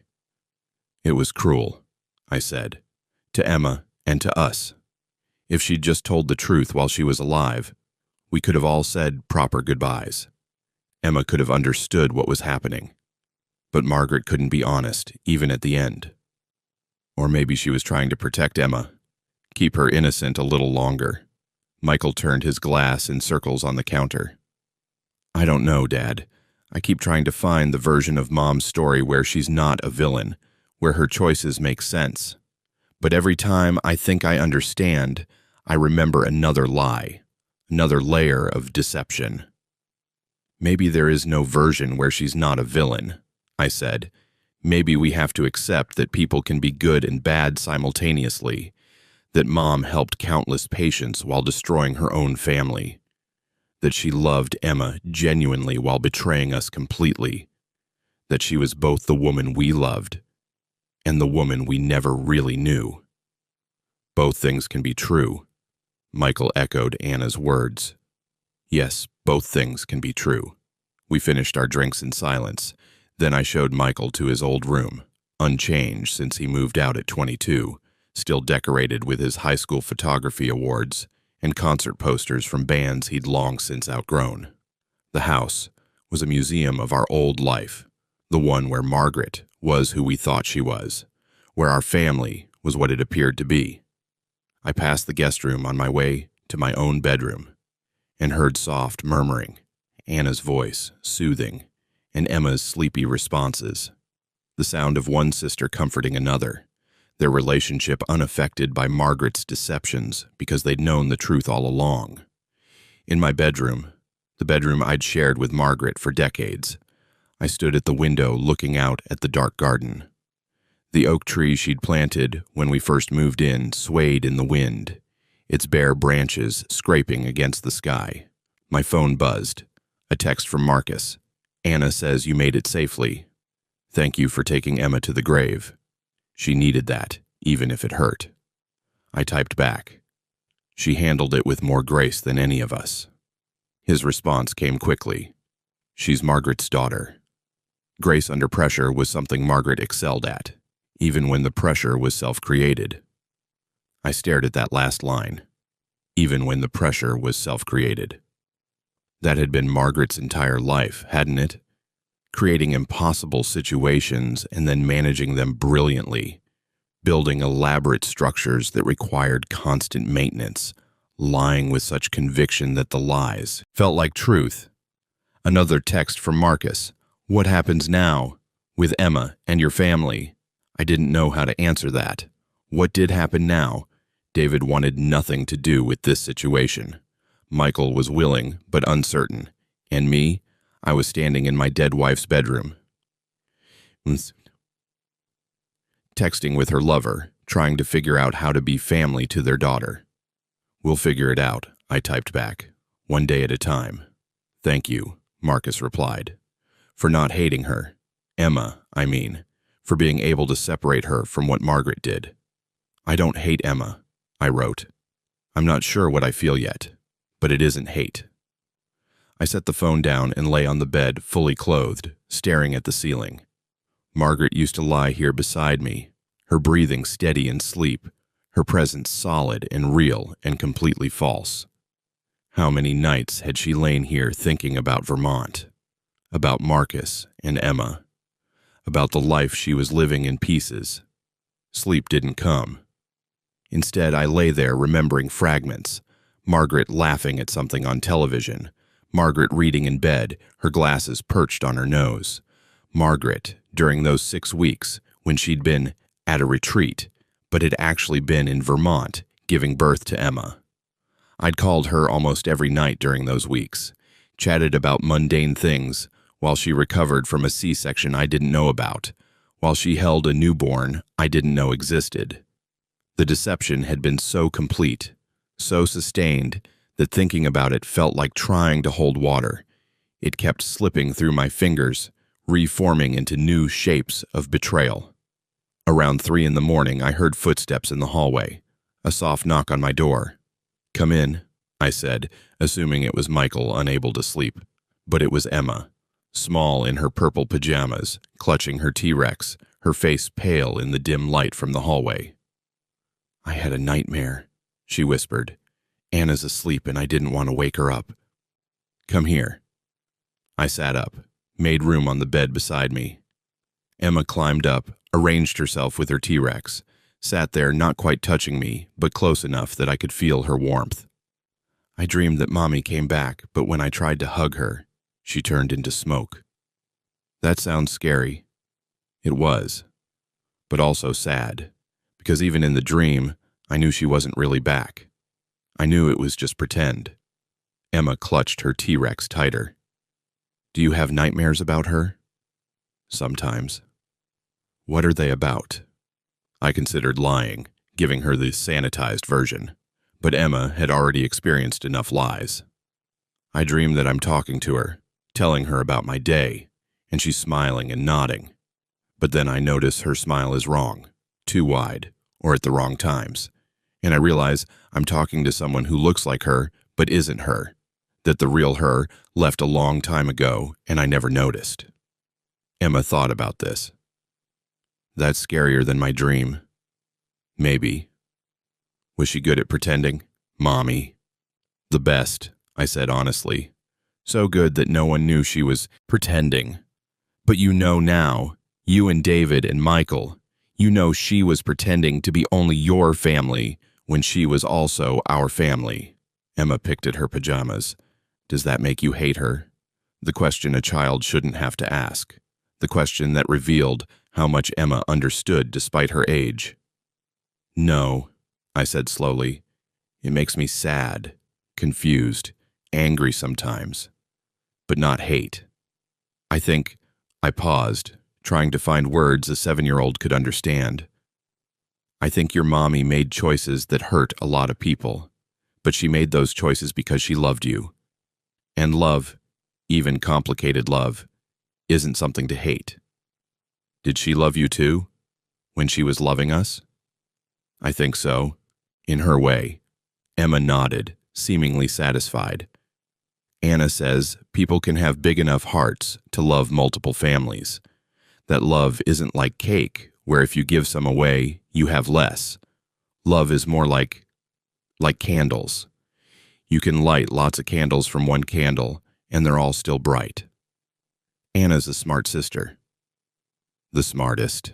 Emma yawned, her exhaustion finally overtaking her fear. Can I stay here? Just for tonight? I don't want to have more nightmares alone. Of course. She curled up beside me, the T-Rex between us like a small guardian, and within minutes, her breathing had evened into sleep. I lay there in the dark with Margaret's secret daughter sleeping beside me, and felt something shift inside my chest. This wasn't forgiveness. I couldn't forgive Margaret for what she'd done, might never be able to. But it was acceptance, maybe. An acceptance that Emma existed and deserved love, regardless of how she'd come into being. An acceptance that my life was now permanently entangled with Marcus and Anna and Vermont, whether I'd chosen that entanglement or not. Margaret had created this situation, but she wasn't here to manage it. That responsibility had fallen to the rest of us, the living people left to navigate the impossible family tree she'd cultivated in secret. I could reject it, could do what David was doing, build walls, maintain distance, protect myself from further damage. Or I could do what Emma was doing in her sleep right now, trust, despite having every reason not to, reach out, despite the risk of being hurt again. I thought about Margaret's letter, about her hope that Emma would know her brothers, that we'd all somehow become family despite the deception, about her belief that love could overcome the lies. She'd been wrong about so much. Wrong to have the affair, wrong to hide Emma, wrong to die without confessing. But maybe, she'd been right about this one thing, that Emma deserved to know us, that we deserved to know her. Not because we owed Margaret anything, but because we owed ourselves the chance to build something real from her carefully constructed fictions. I looked down at Emma's sleeping face, Margaret's face in miniature, but also entirely her own, and I made a decision that Margaret had forced on me, but that I now chose for myself. I was in. Whatever that meant, however complicated it became, I was going to be part of Emma's life. Let her have her brothers, her extended family, her connection to the mother she'd lost. Not for Margaret. For Emma. And maybe, eventually, for myself. 3 months later, I stood at Margaret's grave with all 5 of them. David, Michael, Emma, Anna, and Marcus. The March wind was cold, but the sun was bright, making the headstone seem less like stone and more like something luminous. Emma had drawn another picture, this one showing 6 stick figures holding hands. She placed it on the grave with the solemnity of ritual, something she'd done every visit. The cemetery groundskeeper had stopped removing them after the 3rd time, had apparently decided this child's grief deserved accommodation. "Mommy," Emma said to the headstone, her voice clear and steady.